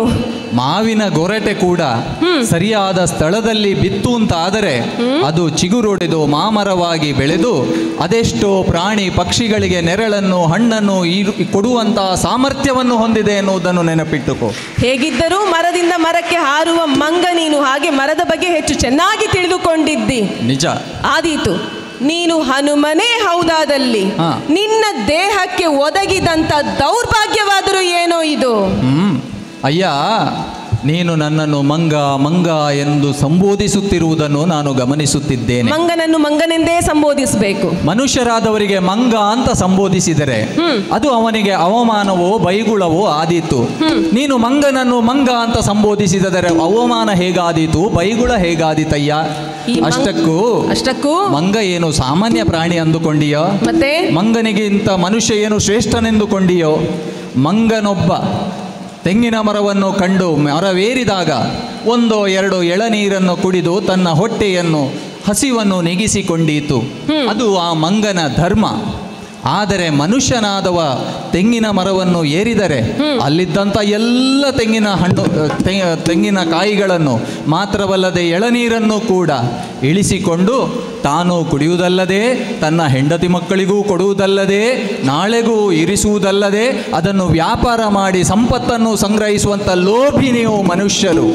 ಅದಕ್ಕೂ ಮಿಗಿಲಾಗಿ ನಾವುಗಳಾದರೂ ಮರದಿಂದ ಮರಕ್ಕೆ ಹಾರಿ ಹಣ್ಣನ್ನು ಕಿತ್ತುಕೊಂಡು ಇನ್ನೊಂದು ಕಡೆ ಹೋಗಿ ತಿಂದು ಆ ಬೀಜವನ್ನು ನೆಲದಲ್ಲಿ ಎಸೆದು ಅದರಿಂದ ಮರವೊಂದು ಮೊಳಕೆಯೊಡೆದು ಹಣ್ಣನ್ನಿತ್ತು ಲೋಕಕ್ಕೆ ನೆರಳನ್ನು ಪ್ರಾಣಿ ಪಕ್ಷಿಗಳಿಗೆ ಹಣ್ಣುಗಳನ್ನು ಕೊಡುವಂತಹ ಪ್ರಕೃತಿಯ ಸಮತೋಲನವನ್ನು ಕಾಪಾಡುವಂತಹ ಕಾಯಕ ಜೀವಿಗಳು. ಆದರೆ ನೀವು ಮನುಷ್ಯರೇನು ಮಾಡ್ತೀರಿ? ಯಾರೋ ಬೆಳೆಸಿದ ಗಿಡ ಮರಗಳನ್ನು ಕಡಿದು ಅಭಿವೃದ್ಧಿ ಎನ್ನುವಂತಹ ನೆಪದಲ್ಲಿ ಪ್ರಕೃತಿಯ ಅಸಮತೋಲನಕ್ಕೆ ಕಾರಣರಾಗುವಂಥ ನೀವು ಮನುಷ್ಯರು ಶ್ರೇಷ್ಠರೋ ನಾವು ವಾನರರು ಶ್ರೇಷ್ಠರು? ನೀನು ನಿರ್ಧರಿಸು. ಬಹುಶಃ ಇಷ್ಟು ಮಾತನಾಡಿಯೇ ನೀನು ಸೊರಗಿ ಹೋದದ್ದಿರಬೇಕು. ಏನಾಯ್ತು ನಿನ್ನ ದೇಹಕ್ಕೆ? ಕೇಳಯ್ಯ, ಕೇಳು ನನ್ನ ಕಥೆಯನ್ನು. ಕೇಳಯ್ಯ ನಮ್ಮ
ಸುರುಟಿ ಹೋಯಿತು.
ಅಯ್ಯ, ನಾನು ನೀನು ಸಂಧಿಸುತ್ತಿರುವಂಥ ಈ ದ್ವಾಪರ ಯುಗದ ಪೂರ್ವದಲ್ಲಿ ತ್ರೇತಾಯುಗ ಒಂದು ಕಳೆದು ಹೋಯಿತು. ನಾವು ಕೇಳಿದ್ದೇವೆ. ದಶರಥ ನಂದನ ಮರ್ಯಾದಾ ಪುರುಷೋತ್ತಮ ಶ್ರೀರಾಮಚಂದ್ರ ಅಯೋಧ್ಯೆಯನ್ನು ರಾಜಧಾನಿಯಾಗಿರಿಸಿಕೊಂಡು ತನ್ನ ಆಳ್ವಿಕೆಯ ಪ್ರಭಾವದಿಂದ ರಾಮ ರಾಜ್ಯವನ್ನೇ ಸೃಷ್ಟಿಸಿದ. ನಾ ಭೂತೋ ನಾ ಭವಿಷ್ಯತಿ ಎನ್ನುವ ಹಾಗೆ ಸಮೃದ್ಧವಾಗಿತ್ತು, ಸಂಪದ್ಭರಿತವಾಗಿತ್ತು ಆ ರಾಮರಾಜ್ಯ. ಅಂತಹ ಶ್ರೀರಾಮಚಂದ್ರನ ಸೇವಕನಾಗಿ ನಾನು ಜೀವನದ ಸಾರ್ಥಕ್ಯವನ್ನು ಪಡೆದವನು. ಸತ್ಯ ಧರ್ಮ ಎಂಬುದು ರಾಮರಾಜ್ಯದಲ್ಲಿ ಹೇಗಿತ್ತು ಅಂತಂದರೆ, ಮನೆಗಳಿದ್ದರೆ ಬಾಗಿಲುಗಳಿಲ್ಲ, ಬಾಗಿಲುಗಳಿದ್ದರೆ ಚಿಲಕಗಳಿಲ್ಲ, ಚಿಲಕಗಳಿದ್ದರೆ ಹಾಕುವವರೂ ಇಲ್ಲ ಎನ್ನುವ ರೀತಿಯಲ್ಲಿ ನ್ಯಾಯ ನೀತಿ ಆ ರಾಜ್ಯದಲ್ಲಿ ಆವರಿಸಿಕೊಂಡಿತ್ತು. ಆದರೆ ಅದಕ್ಕೂ ಪೂರ್ವದಲ್ಲಿ ತಂದೆಯ ವಾಕ್ಯ ಪರಿಪಾಲನೆಗೋಸ್ಕರ ರಾಮನು ವನವಾಸವನ್ನು ಕೈಗೊಳ್ಳಬೇಕಾಗಿ ಬಂತು. ದುರುಳನು ದುಷ್ಟನೂ ಆದಂತಹ ರಾವಣನು ಸೀತಾಪಹರಣವನ್ನು ಮಾಡಿದ. ಆ ಸಂದರ್ಭದಲ್ಲಿ ಸೀತಾನ್ವೇಷಣೆಗಾಗಿ ರಾಮ ಲಕ್ಷ್ಮಣರು ದಕ್ಷಿಣಾಭಿಮುಖವಾಗಿ ಬಂದು ನನ್ನನ್ನು ಸುಗ್ರೀವಾದಿಗಳ ಸಖ್ಯವನ್ನು ಬೆಳೆಸಿದರು. ಸಾಗರೋಲ್ಲಂಘನವನ್ನು ಮಾಡಿದಂತಹ ನಾನು ಲಂಕೆಯ ಅಶೋಕವನದಲ್ಲಿ ಸೀತೆಯ ಇರುವಿಕೆಯನ್ನು ಪತ್ತೆ ಹಚ್ಚಿ ರಾಮನಿಗೆ ವರದಿಯನ್ನು ಒಪ್ಪಿಸಿದೆ. ಆ ಬಳಿಕ 77 ಕೋಟಿ ವಾನರ ಪ್ರಮುಖರೊಂದಿಗೆ ಅವರ ಆಣತಿಯನ್ನು ಪಾಲಿಸುವಂತಹ 18 ಅರ್ಬುದ ವಾನರ ಸೇನೆಯೊಂದಿಗೆ ನಾವು ದಕ್ಷಿಣಾಭಿಮುಖವಾಗಿ ರಾಮೇಶ್ವರದ ಈ ಕಡಲ ತೀರಕ್ಕೆ ಬಂದೆವು. ಅಕ್ಷೋಭ್ಯನಾಗಿರುವಂಥ ರತ್ನಾಕರನನ್ನು ಉದ್ಧರಿಸುವುದು ಹೇಗೆ ಎನ್ನುವಂಥ ಪ್ರಶ್ನೆ ನಮ್ಮ ಮುಂದೆ ಬಂತು. ಸಾತ್ವಿಕವಾಗಿ ಸಮುದ್ರ ರಾಜನನ್ನು ನಾವು ಪ್ರಾರ್ಥಿಸಿದಾಗ ಅದಕ್ಕೆ ಅವನು ಕಿವಿಗೊಡದೆ ಹೋದಾಗ ಬಲಾತ್ಕಾರದಿಂದಲೇ ಸಮುದ್ರ ರಾಜನನ್ನು ಮಣಿಸಿದೆವು. ಅದೇ ಸಮುದ್ರ ರಾಜನ ಅನುಗ್ರಹದಿಂದ ನಳನೆಂಬವನು ನೀರಿನಲ್ಲಿ ಹಾಕಿದಂಥ ವಸ್ತುಗಳು ತೇಲುವಂತಹ ವರವನ್ನು ಪಡೆದದ್ದರಿಂದ, ನೀಲನೆಂಬವನ ಮಾರ್ಗದರ್ಶನದಿಂದ, ಶ್ರೀರಾಮಚಂದ್ರನ ಕರ್ತೃತ್ವದಿಂದ ಅಸಾಧ್ಯ ಎನಿಸುವಂಥ ರಾಮ ಸೇತುವನ್ನು ನಾವು ನಿರ್ಮಿಸಿದೆವು. ರಾಮೇಶ್ವರದಿಂದ ತ್ರಿಕುಟಾಚಲದವರೆಗೆ 100 ಯೋಜನ ವಿಸ್ತೀರ್ಣವುಳ್ಳಂತಹ ಅಸಾಧ್ಯವಾದ ರಾಮ ಸೇತುವನ್ನು ನಿರ್ಮಿಸಿದವರು ನಾನು. ನೀವು ಮಾತ್ರವಲ್ಲ, ನಾವೆಲ್ಲ ವನಚರರು ಸೇರಿಕೊಂಡು. ಅಯ್ಯ, ಆ ಕಾಲದಲ್ಲಿ ನಾನು ಹೊತ್ತಂತಹ ಕಲ್ಲು ಬಂಡೆಗಳು ಎಷ್ಟು ಅದನ್ನು ಸಮುದ್ರಕ್ಕೆ ಉರುಳಿಸಿದಂತಹ ಪರಿಯೇನು, ಭೂಮಿಯಿಂದ ಆಕಾಶದ ಎತ್ತರಕ್ಕೆ ದೈತ್ಯಾಕಾರದಲ್ಲಿ ಬೆಳೆದಿದ್ದಂತಹ ಅದೆಷ್ಟೋ ಮರಗಳನ್ನು ಕಿತ್ತು ತಗೊಂಡು ಹೋಗಿ ಸಮುದ್ರಕ್ಕೆ ಹಾಕಿದ್ದೇನೆ. ಅದೆಷ್ಟೋ ಗಿರಿ ಪರ್ವತಗಳನ್ನು ಎತ್ತಿಕೊಂಡು ಹೋಗಿ ಸಮುದ್ರದಲ್ಲಿ ಕೆಡವಿದ್ದೇನೆ. ಅಷ್ಟು ಮಾತ್ರ ಅಲ್ಲ, ಆ ಬಳಿಕ ನಡೆದಂತಹ ಘನಘೋರ ಯುದ್ಧ, ತ್ರೇತಾಯುಗದಿಂದ ಈವರೆಗೆ ನನ್ನನ್ನು ಅಸಂಖ್ಯ ವರ್ಷಗಳ ಜೀವಿತದ ಮೈ ನರೆಯುವಿಕೆಯ ಪ್ರಭಾವದಿಂದ ದಣಿವು ಎನ್ನುವುದು ನನಗೆ ರಾಚಿ ನಿಂತಿದೆ. ಅಯ್ಯ, ಆ ಕಾಲದಲ್ಲಿ ಅಕ್ಷೀಣ ಬಲನಾಗಿದ್ದಂತಹ ನಾನು, ಸ್ಥೂಲಕಾಯನಾದಂಥ ನಾನು ಸುರುಟಿ ಹೋದೆ. ನನ್ನ ಕೈಕಾಲುಗಳು ಒಳ ಸರಿದವು. ಇಷ್ಟು ಸಾಕಲ್ಲ ಕಾರಣ ನಿನಗೆ?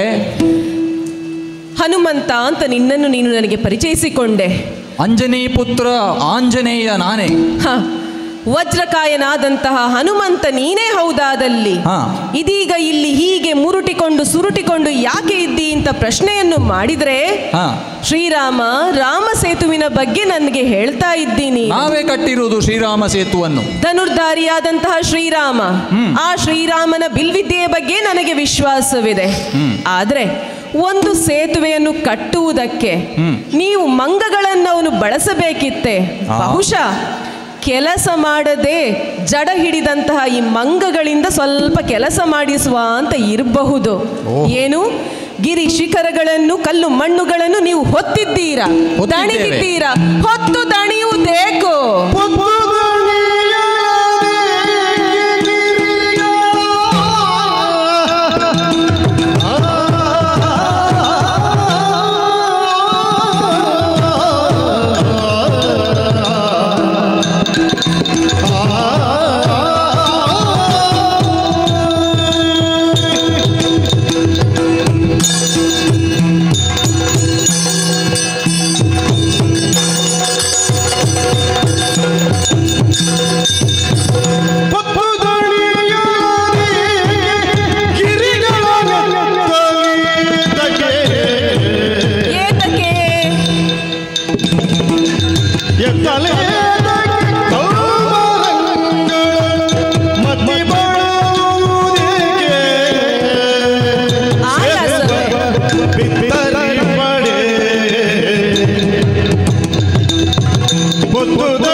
ಜೀವಿತಸ್ಯ.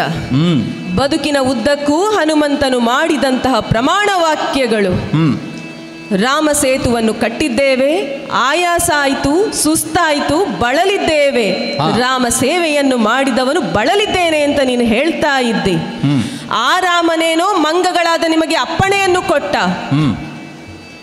ಕೆಲಸ ಮಾಡದೆ, ಮೈ ಮುರಿಯದೆ, ಬಗ್ಗದೆ ಇರುವಂತಹ ಮಂಗಗಳು ಸ್ವಲ್ಪ ಕೆಲಸ ಮಾಡಲಿ ಅಂತ.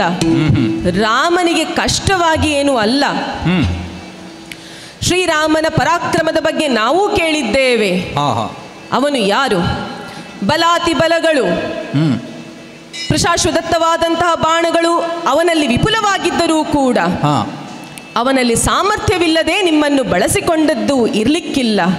ಬಹುಶಃ ಮರದಿಂದ ಮರಕ್ಕೆ ಹಾರುವಂತಹ ಮಂಗಗಳಾದ ನೀವು, ಚಾಪಲ್ಯ ಚಾಂಚಲ್ಯದಿಂದ ಕೂಡಿರುವಂತಹ ನಿಮ್ಮನ್ನು ಒಂದು ಕಡೆ ಒಟ್ಟು ಸೇರುವುದಕ್ಕೆ ಅವನು ಹೀಗೆ ಮಾಡಿರಬಹುದು. ಕೆಲವು ಕಡೆ ಈ ಮಕ್ಕಳು ಮಾತು ಕೇಳದೇ ಇದ್ದಲ್ಲಿ, ಅಲ್ಲಿ ಇಲ್ಲಿ ಓಡಾಡ್ತಾ ಹಾರಾಡ್ತಾ ಇದ್ದಲ್ಲಿ ಅವರನ್ನು ಒಂದು ಕಡೆ ಕೂರಿಸುವುದಕ್ಕಾಗಿ ಒಂದಿಷ್ಟು ಕಡಲೆಕಾಯಿಯನ್ನು ಒಂದು ಕಡೆ ಹಾಕಿದ್ರೆ ಅವುಗಳು ಅಲ್ಲೇ ಕುಳಿತಿರ್ತವೆ. ಹಾಗೆ ನೀವು ಮಂಗಗಳು, ಚಿತ್ತ ಚಾಂಚಲ್ಯದಿಂದ ಕೂಡಿರುವವರು, ನಿಮ್ಮನ್ನು ಒಂದು ಕಡೆ ಏಕಸೂತ್ರದಿಂದ ಬಂಧಿಸುವುದಕ್ಕಾಗಿ ಅವನು ಹೀಗೆ ಮಾಡಿರಬಹುದು. ಏನು, ಒಂದು ಸೇತುವೆಯನ್ನು ಕಟ್ಟುವುದಕ್ಕೆ ಎಷ್ಟು ಕಷ್ಟಪಡಬೇಕೆ? ಇಲ್ಲಿ ಕೇಳು. ಸವ್ಯೋಪಸವ್ಯ ಸಾಚಿಯಾದಂತಹ ಅರ್ಜುನ, ಗಾಂಡೀವಿ, ಶ್ವೇತವಾಹನ, ಕಿರೀಟಿ, ಧನಂಜಯ, ನರ, ವಿಜಯ, ನಾನು. ಓ ಪಾರ್ಥ ನೀನು? ಹೌದು, ಪೃಥಾದೇವಿಯ ಮಗನಾದಂತಹ ಪಾರ್ಥ ಹೇಳ್ತಾ ಇದ್ದೇನೆ ಕೇಳು. ಒಂದು ಸೇತುವೆಯನ್ನು ಕಟ್ಟುವುದಕ್ಕೆ ಕಲ್ಲು, ಮರ, ಗಿರಿ, ಶಿಖರಗಳನ್ನು ಹೊತ್ತು ಇಷ್ಟು ಕಷ್ಟಪಡಬೇಕೆ? ಮನಸ್ಸು ಮಾಡಿದೆ ಆದಲ್ಲಿ ಒಂದು ಬಾಣದಿಂದಲೂ ಸೇತುವೆಯನ್ನು ಕಟ್ಟುವುದಕ್ಕೆ ಸಾಧ್ಯವಿದೆ. ಹೌದೇ? ಹೌದು. ಅಯ್ಯ, ಈ ಸೇತುವೆಯನ್ನು ನಿರ್ಮಿಸಬೇಕು ಅಂತಾದರೆ ಅದಕ್ಕೆ ನಿನ್ನ ಹಿಂದಿನ ಅನುಭವ ಏನಾದರೂ ಇದೆಯಾ ಅಂತ ಕೇಳುವುದು ರೂಢಿ. ನೀನು ಹಿಂದೆ ಸೇತುವೆ ಕಟ್ಟಿದ್ದಕ್ಕೆ ನಿನ್ನಲ್ಲಿ ಸಾಕ್ಷಿ ಏನಾದರೂ ಇದೆಯೇ? ಸಾಕ್ಷಿ ಬೇಕೇ ನಿನಗೆ? ನಾನು ನಿನಗೆ ಸಾಕ್ಷಿ ಹೇಳಿದ್ರೂ ಅರ್ಥ ಮಾಡಿಕೊಳ್ಳಿಕ್ಕೆ ನಿನಗೆ ಕಷ್ಟ ಆದೀತು. ಯಾಕೆಂದ್ರೆ ನೀನು ನರನಲ್ಲ, ವಾನರ. ಈ ಮಂಗನ ಮುಂದೆ ನನ್ನ ಸಾಧನೆಯನ್ನೆಲ್ಲ ಹೇಳಿಕೊಂಡರೂ ಪ್ರಯೋಜನವಿಲ್ಲವೋ ಏನೋ. ವಿಶಿಷ್ಟವಾದ, ವಿಶೇಷವಾದ, ವಿಪುಲವಾದ, ಅಗಣಿತವಾದ, ಅಸಂಖ್ಯವಾದ ಸಾಧನೆಯನ್ನು ಮಾಡಿದಂತಹ ಪಾರ್ಥ ನಾನು. ನಿನಗೆ ಹಿನ್ನೆಲೆ ತಿಳಿಸಬೇಕಲ್ಲವೇ? ಕೇಳು. ಈ ಹಿಂದೆ ನನ್ನ ಹೆತ್ತ ತಾಯಿಯಾದಂತಹ ಕುಂತಿದೇವಿಯವರು ಬೇಸರಿಸಿ ಕುಳಿತಿದ್ದರು. ಯಾಕೆ? ಇನ್ನು ವಿಶೇಷವಾಗಿ ನಾನು ಹುಟ್ಟುವಾಗಲೇ ಒಂದು ಅಶರೀರವಾಣಿ ಆಯಿತಂತೆ.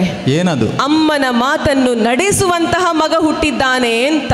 ಓಹೋ, ಇದು ಬೇಕಾದದ್ದಲ್ಲವೇ? ಅಪ್ಪ ಅಮ್ಮನ ಮಾತನ್ನು ನೆರವೇರಿಸುವಂತಹ ಮಕ್ಕಳು. ಖಂಡಿತ. ಅಂತಹ ಗಂಡು ಮಗ ನಾನು. ಓಹೋ. ಬೇಸರಿಸಿ ಕುಳಿತಂತಹ ಅಮ್ಮನ ಬಳಿ ಬೇಸರಕ್ಕೆ ಕಾರಣ ಏನು ಅಂತ ಕೇಳಿದ್ರೆ, ನನ್ನ ದೊಡ್ಡಮ್ಮನಾದ ಗಾಂಧಾರಿ ದೇವಿಯವರು ಗಜಗೌರಿ ವ್ರತವನ್ನು ಮಾಡುವುದಕ್ಕೆ ಮುಂದಾಗಿದ್ದಾರಂತೆ. ಊರಿಡೀ ಹೇಳಿಕೆಯನ್ನು ಕೊಟ್ಟರೂ ಕೂಡ ತಂಗಿಯಾದಂತಹ ಕುಂತಿದೇವಿಗೆ ಕನಿಷ್ಠ ಹೇಳಿಕೆಯನ್ನು ನನ್ನ ದೊಡ್ಡಮ್ಮ ನೀಡಲಿಲ್ಲವಂತೆ. ನಿಮ್ಮ ಮನುಷ್ಯರಲ್ಲಿ ಇದೆಲ್ಲ ಇದ್ದದ್ದೇ. ಹೌದು, ಮಂಗಗಳು ಹಾಗೆ ಒಗ್ಗಟ್ಟಿನಿಂದ ಇರುತ್ತಿದ್ದಲ್ಲಿ ನೀನಿಲ್ಲಿ ಒಬ್ಬನೇ ಯಾಕೆ ಇರ್ತಿದ್ದೆ? ಕಥೆಯನ್ನು ಕೇಳು. ಕೇಳು. ಹಾಗೆ ಇರುವಾಗ ನನ್ನ ಅಮ್ಮನ ಪರಿಸ್ಥಿತಿಯನ್ನು ಅವಲೋಕಿಸಿ ಅವರ ಮಾತನ್ನು ಈಡೇರಿಸುವುದಕ್ಕಾಗಿ, ಅವರ ಅಪೇಕ್ಷೆಯನ್ನು ನೆರವೇರಿಸುವುದಕ್ಕಾಗಿ ಸಾಮಾನ್ಯವಾದ ಆನೆಯಲ್ಲ, ಗಾಂಧಾರಿ ದೇವಿಯವರು ಒಂದು ಸಾಮಾನ್ಯವಾದ ಆನೆಗೆ ಸಿಂಗರಿಸಿ ಪೂಜಿಸುವುದಂತೆ. ನನ್ನ ಅಮ್ಮ ಇಷ್ಟೇ ಮಾಡಿದ್ರೆ ಸಾಕೆ. ಹಾಗಾಗಿ ನೇರವಾಗಿ ಆಲೋಚನೆಯನ್ನು ಮಾಡಿದಂತಹ ನಾವು ಇಂದ್ರಲೋಕದ ಐರಾವತವನ್ನೇ ಭೂಮಿಗೆ ಇಳಿಸಬೇಕು ಎನ್ನುವಂತಹ ಸಂಕಲ್ಪವನ್ನು ತೊಟ್ಟೆವು. ನಮ್ಮ ಅಮ್ಮನ ಗಜಗೌರಿ ವ್ರತವು ಸಾಫಲ್ಯವಾಗಬೇಕೆಂಬ ಅಭಿಲಾಷೆಯನ್ನು ಹೊಂದಿದೆವು. ಈ ದೆಸೆಯಿಂದ ನೇರವಾಗಿ ಪತ್ರವೊಂದನ್ನು ಬರೆದು ಬಾಣದ ತುದಿಯಲ್ಲಿಟ್ಟು ಪ್ರಯೋಗಿಸಿದಾಗ ಅದು ರೊಯ್ಯನೆ ದೇವಲೋಕಕ್ಕೆ ಹೋಗಿ ಅಲ್ಲಿನ ವಜ್ರಕಂಬಕ್ಕೆ ಟಪ್ಪನೆ ಬಡಿದು ಇಂದ್ರನ ಕಾಲ ಬುಡದಲ್ಲಿ ರಪ್ಪನೆ ಬಿದ್ದಿತು. ಹೀಗೂ ಉಂಟೆ? ಹೌದು. ಅದನ್ನು ಥಟ್ಟನೆ ಎತ್ತಿಕೊಂಡಂತಹ ಇಂದ್ರದೇವನು ಪತ್ರವನ್ನು ಓದಿ ಆತನ ಸಮ್ಮತಿಯನ್ನು ತಿಳಿಸಿದನು. ಆದರೆ ಆ ಐರಾವತವು ದೇವಲೋಕದಿಂದ ಭೂಲೋಕಕ್ಕೆ ಇಳಿಯಬೇಕಾದರೆ ಸೋಪಾನ ಮಾರ್ಗವೊಂದನ್ನು ರಚಿಸಬೇಕು ಎನ್ನುವಂತಹ ಸೂಚನೆಯನ್ನು ಕೊಟ್ಟನು. ಬಹುಶಃ ಕಳುಹಿಸದೇ ಇರುವುದಕ್ಕೆ ಕಾರಣವೊಂದನ್ನು ದೇವೇಂದ್ರ ಹುಡುಕಿಕೊಂಡ ಅಂತ ಅನ್ನಿಸ್ತದೆ. ಯಾಕೆ ನಿನಗೆ ನನ್ನ ಶಕ್ತಿ ಸಾಮರ್ಥ್ಯದಲ್ಲಿ ಅನುಮಾನವೇ? ಇಲ್ಲದಿದ್ದರೆ ಸ್ವರ್ಗ ಲೋಕದ ಆ ಆನೆ ಭೂಮಿಗೆ ಇಳಿಯುವುದು ಹೇಗೆ? ಬಹುಶಃ ಅರ್ಜುನನ ಪರಾಕ್ರಮ ಏನು ಎನ್ನುವುದು ಲೋಕಮುಖಕ್ಕೆ ಪ್ರಚುರಪಡಿಸುವುದಕ್ಕಾಗಿ ಇಂದ್ರದೇವನು ನನಗೆ ಕೊಟ್ಟಂತಹ ಒಂದು ಅವಕಾಶವೇ ಇರಬಹುದು. ಹಾಗಾಗಿ ಪಾರ್ಥನಾದಂತಹ ನಾನು ಬತ್ತಳಿಕೆಯಿಂದ ಒಂದು ಬಾಣವನ್ನು ತೆಗೆದು ಶಿಂಜಿನಿಗೆ ಹೂಡುವಾಗ ಅದು 10 ಆಗಿ, ಮಾರ್ಗ ಮಧ್ಯದಲ್ಲಿ 100 ಆಗಿ, 1000ವಾಗಿ ಒಂದಕ್ಕೊಂದು ಬೆಸೆಯಲ್ಪಟ್ಟು ಬಾಣದ ಹಂದರವಾಗಿ ಏಣಿಯನ್ನು ನಿರ್ಮಿಸಿದವನು ನಾನು. ಹೀಗೆ ಮಘವನ ಮದದಾನೆಯನ್ನು ಮಹೀಚಲದಿಂದ ಮಹೇಂದ್ರಾಚಲಕ್ಕೆ ಇಳಿಸಿದಂತಹ ಮಹಾಮಹಿಮ ನಾನು. ಇಷ್ಟೆಲ್ಲ ಸಾಧನೆಯನ್ನು ಮಾಡಿದವನ ಬಳಿಯಲ್ಲಿ ಕಲ್ಲು ಮಣ್ಣು ಗಿಡ ಮರ ಹೊತ್ತು ತಂದು ಒಂದು ಸೇತುವೆ ಕಟ್ಟಿದ್ದೇನೆ ಅಂತ ನೀನು ಹೇಳ್ತಾ ಇದ್ದೀಯಲ್ಲ. ಪ್ರಪಂಚ ಎಷ್ಟು ಮುಂದುವರಿದಿದೆ, ತಾಂತ್ರಿಕತೆ ಎನ್ನುವುದು ಅದೆಷ್ಟು ಈ ಕಾಲದಲ್ಲಿ ಮುಂದುವರಿದಿದೆ. ತಾಂತ್ರಿಕತೆ ಮುಂದುವರಿಯುವುದು ಒಳ್ಳೆಯದೇ, ಆದರೆ ಧರ್ಮವನ್ನು ಅಧರ್ಮ ಎಂಬ ರೀತಿಯಲ್ಲಿ, ಅಧರ್ಮವನ್ನು ಧರ್ಮ ಎಂಬ ರೀತಿಯಲ್ಲಿ ತೋರಿಸುವಂತಹ ತಾಂತ್ರಿಕತೆ ನಿನ್ನದಾಗದಿದ್ರೆ ಸಾಕು ಅನ್ನೋದು ನನ್ನ ಹಾರೈಕೆ. ಅಂತಹ ತಾಂತ್ರಿಕತೆಯಲ್ಲ. ಹೋಗಿ ಹೋಗಿ ಕೋಡಗನಲ್ಲಿ ನನ್ನ ಶಕ್ತಿ ಪರಾಕ್ರಮದ ಬಗ್ಗೆ ಮಾತನಾಡಿದರೆ ಅದಕ್ಕೆ ಅರ್ಥವೂ ಇಲ್ಲವೇನೋ? ಏನು ಈ ಶರದಿಗೆ ಸೇತುವೆ ತಾನೆ? ಮನಸ್ಸು ಮಾಡಿದರೆ ನಿನ್ನ ಸಮ್ಮುಖದಲ್ಲಿ ಇದೇ ಕ್ಷಣದಲ್ಲಿ ರಾಮನು ಸೇತುವೆಯನ್ನು ನಿರ್ಮಿಸಿದಂತಹ ಇದೇ ಜಾಗದಲ್ಲಿ ಶರದಿಂದ ಶರದಿಗೆ ಸೇತುವೆಯನ್ನು ನಾನು ರಚಿಸಬಲ್ಲೆ. ಮುಚ್ಚುಬೈ, ಏನಂದೆ ನೀನು?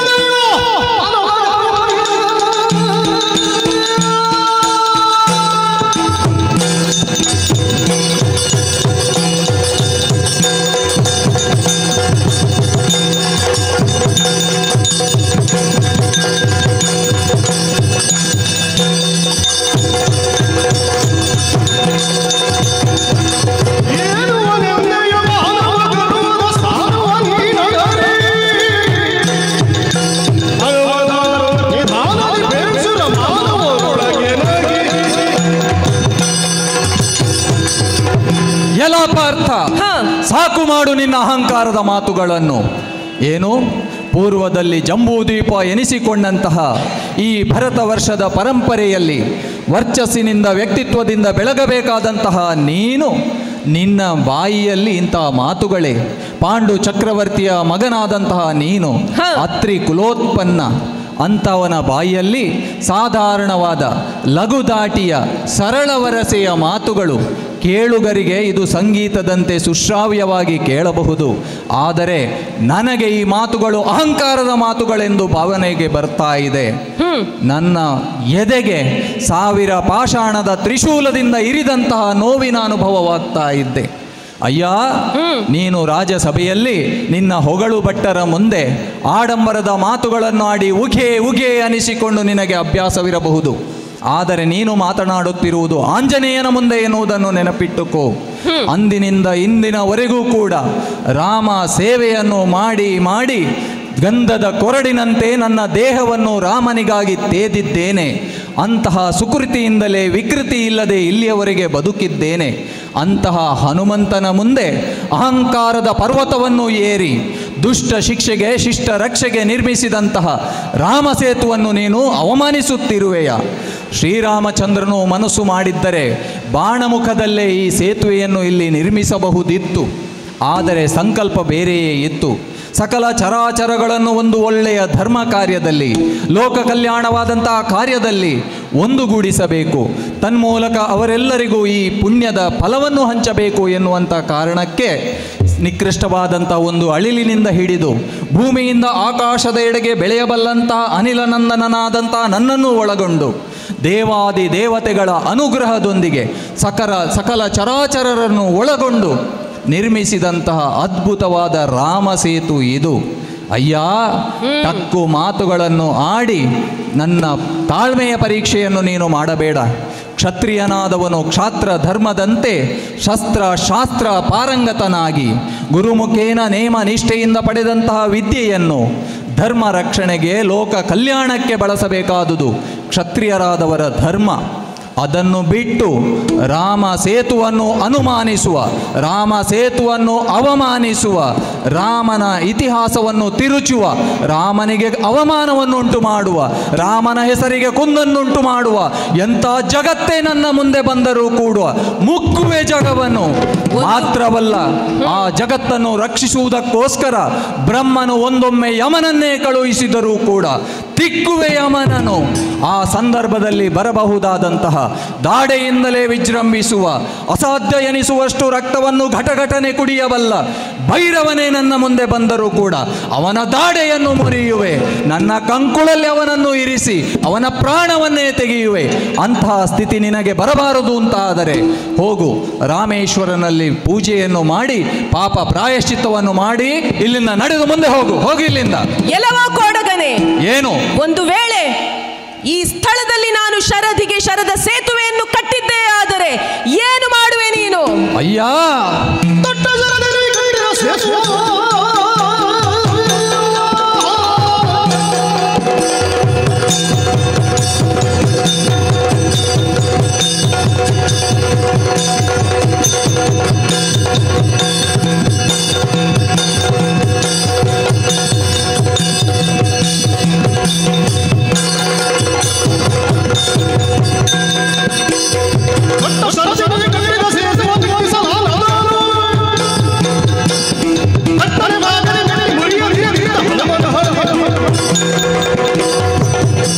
ಎಲ ಪಾರ್ಥ, ಪಂಥಾಹ್ವಾನದ ಮಾತುಗಳನ್ನು ನನ್ನಲ್ಲಿ ಆಡಬೇಡ. ಉರಿಯುತ್ತಿರುವಂತಹ ಬೆಂಕಿಗೆ ಪತಂಗವೊಂದು ಬಂದು ಪರಿತುಪ್ಪಿಸುವ ರೀತಿಯಲ್ಲಿ ನಿನ್ನ ಪರಿಸ್ಥಿತಿ ಆದೀತು. ಈ ಪಂಥಾಹ್ವಾನದ ಪರಿಣಾಮವನ್ನು ಅವಲೋಕಿಸುವುದಕ್ಕೂ ಪರಿಕಿಸುವುದಕ್ಕೂ ನಿನಗೆ ಸಮಯವೇ ಇಲ್ಲ ಎನ್ನುವಂತಹ ಸ್ಥಿತಿಯನ್ನು ಒದಗಿಸಿ ಏನು? ಅಯ್ಯ, ನಿನಗೆ ಶರಸೇತುವನ್ನು ನಿರ್ಮಿಸಲೇಬೇಕು ಅಂತ ಆದರೆ ಯಾವುದಾದರೂ ಒಂದು ಹಳ್ಳಿಗೆ ಹೋಗು, ಅಲ್ಲಿ ಹರಿಯುವಂಥ ತೊರೆಗೋ ನದಿಗೋ ಕೆರೆಗೋ ಒಂದು ಸೇತುವೆಯನ್ನು ನಿರ್ಮಿಸಿದಂತಾದರೆ ಅದು 4 ಜನಕ್ಕೆ ಉಪಕಾರವಾದೀತು. ಅದನ್ನು ಬಿಟ್ಟು ರಾಮ ಸೇತುವನ್ನು ನಿರ್ಮಿಸಿದಂಥ ಈ ಸ್ಥಳದಲ್ಲಿ ಒಂದೊಮ್ಮೆ ನೀನು ಶರಸೇತುವನ್ನು ನಿರ್ಮಿಸಿದ್ದೇ ಆದಲ್ಲಿ ಕ್ಷಣ ಮಾತ್ರದಲ್ಲಿ ಅದನ್ನು ಪುಡಿಗಟ್ಟುತ್ತೇನೆ. ಅದಕ್ಕೆ ನನ್ನ ಸರ್ವ ಶಕ್ತಿಯನ್ನು ಉಪಯೋಗಿಸುವಂತ ಅವಶ್ಯಕತೆ ಇಲ್ಲ, ನನ್ನ ಆಯುಧದ ಅವಶ್ಯಕತೆಯೂ ಇಲ್ಲ. ಕೇವಲ ರಾಮ ನಾಮ ಎನ್ನುವಂತಹ ವಿಪುಲ ಸಾಂದ್ರ ಬಲವನ್ನು ನನ್ನ ಜಂಗೆಯಲ್ಲಿ ಸೇರಿಸಿಕೊಂಡು ಕೇವಲ ಎಡಗಾಲಿನ ಕಿರು ಬೆರಳಿನಲ್ಲಿ ನೀನು ಕಟ್ಟಿದ ಶರ ಸೇತುವನ್ನು ಪುಡಿ ಮಾಡದೇ ಇದ್ದರೆ ನಾನು ದಿಟ್ಟ ಹನುಮಂತನೇ ಎಲ್ಲ ನೆನಪಿಟ್ಟುಕೋ. ಇಷ್ಟೆಲ್ಲ ಮಾತನಾಡುವೆಯಲ್ಲ ನೀನು, ಒಂದಲ್ಲ ಎರಡಲ್ಲ 3 ಬಾರಿಗೆ.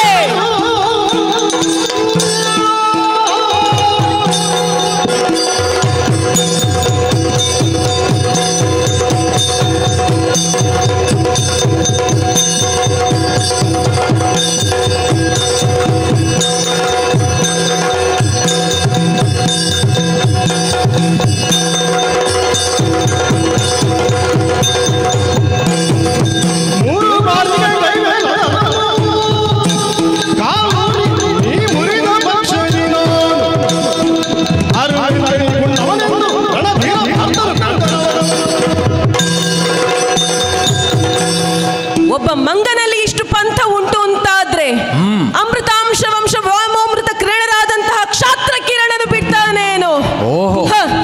ಒಂದಲ್ಲ ಎರಡಲ್ಲ 3 ಮಾರಿಗೆ ನಾನು ಸೇತುವೆಯನ್ನು ಕಟ್ಟುತ್ತೇನೆ. ಒಂದು ಬಾರಿ ಕಟ್ಟಿದರೆ ನಿನಗೆ ವಿಶ್ವಾಸವಿಲ್ಲವೇ? ಹಾಗಲ್ಲ, ನಮ್ಮಲ್ಲಿ ಎಲ್ಲವೂ 3 ಬಾರಿ. ತೀರ್ಥವನ್ನು ಆಪೋಷಣ ಮಾಡುವುದಾದರೂ 3 ಬಾರಿ, ಪ್ರದಕ್ಷಿಣೆ ಬರುವುದಾದರೂ 3 ಬಾರಿ, ಸಂಕಲ್ಪವನ್ನು ಮಾಡುವುದಾದರೂ 3 ಬಾರಿ. ಹಾಗಾಗಿ 3 ಬಾರಿಗೆ ನಾನು ಸೇತುವೆಯನ್ನು ಕಟ್ಟುತ್ತೇನೆ.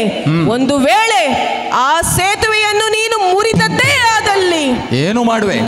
ಅದು ನನ್ನ ಕ್ಷಾತ್ರ ತೇಜವೇ ಮಂಕಾದಂತೆ ಎಂದು ಭಾವಿಸಿ ಈ ಮುಖವನ್ನು ಮತ್ತೆ ಆ ಪಾಂಡವರಿಗಾಗಲಿ ಭಾವಕೃಷ್ಣನಿಗಾಗಲಿ ನಾನು ತೋರಿಸಲಾರೆ. ಅಗ್ನಿಕುಂಡವನ್ನು ರಚಿಸಿ ಅದಕ್ಕೆ ಹಾರಿ ನನ್ನ ಪ್ರಾಣವನ್ನು ಬಿಡುತ್ತೇನೆ. ಒಂದು ವೇಳೆ ಆ ಸೇತುವೆಯನ್ನು ಮುರಿಯುವುದಕ್ಕೆ ನೀನು ವಿಫಲನಾದರೆ ಏನು ಮಾಡುವೆ? ನನ್ನದು ಒಂದು ಪಂಥಾಹ್ವಾನದ ಮಾತಿದೆ, ಕೇಳು.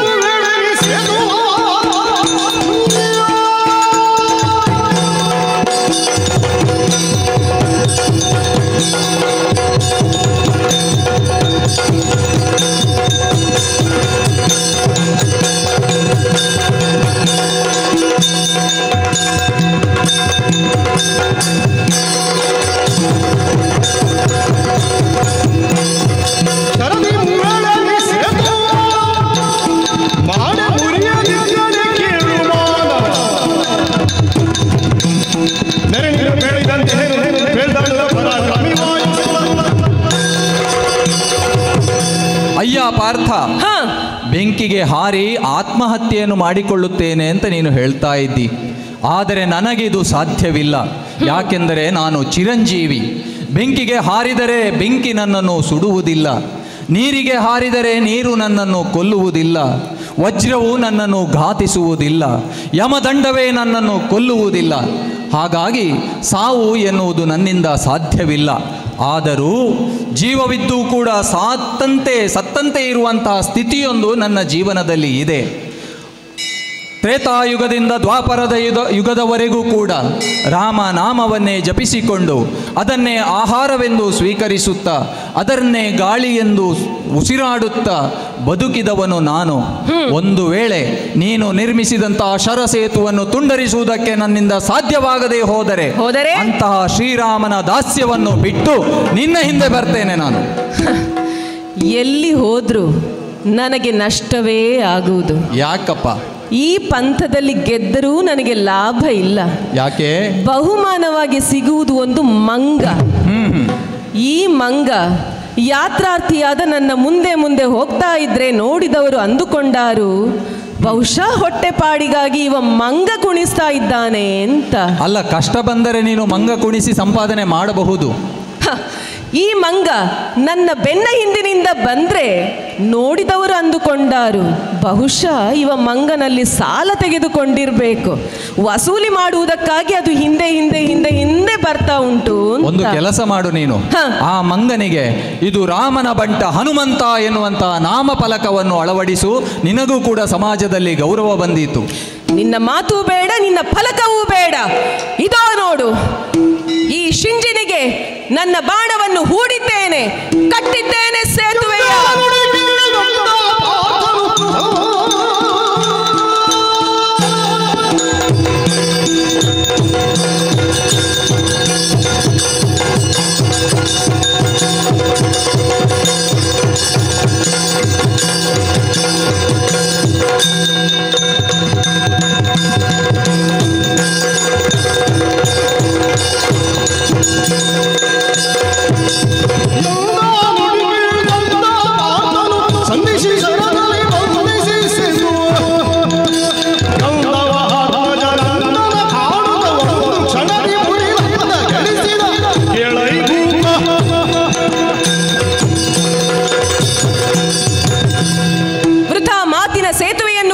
ಸಾಕು, ಇದೀಗ ಶರದಿಂದ ಶರದಿಗೆ ಸೇತುವೆಯನ್ನು ಬಲಿಯುವಂತಹ ಕಾಲ.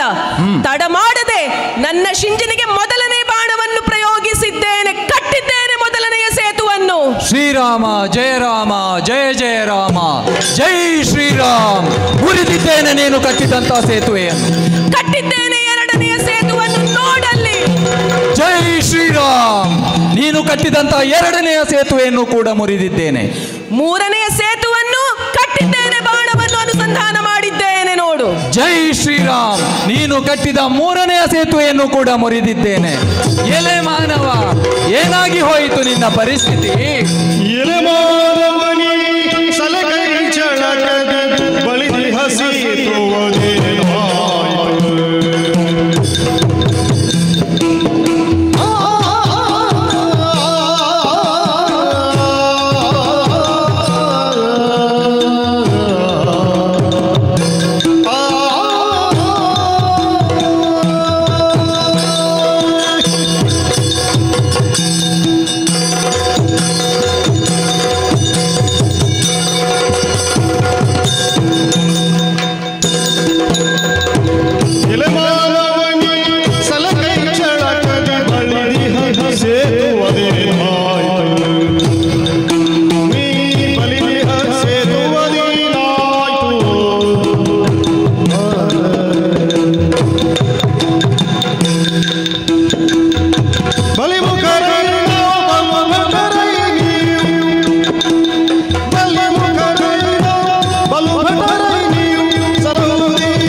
ಎಲೆ ಮಾನವ, ಏನಯ್ಯ ನಿನ್ನ ದುರವಸ್ಥೆ ಇದು?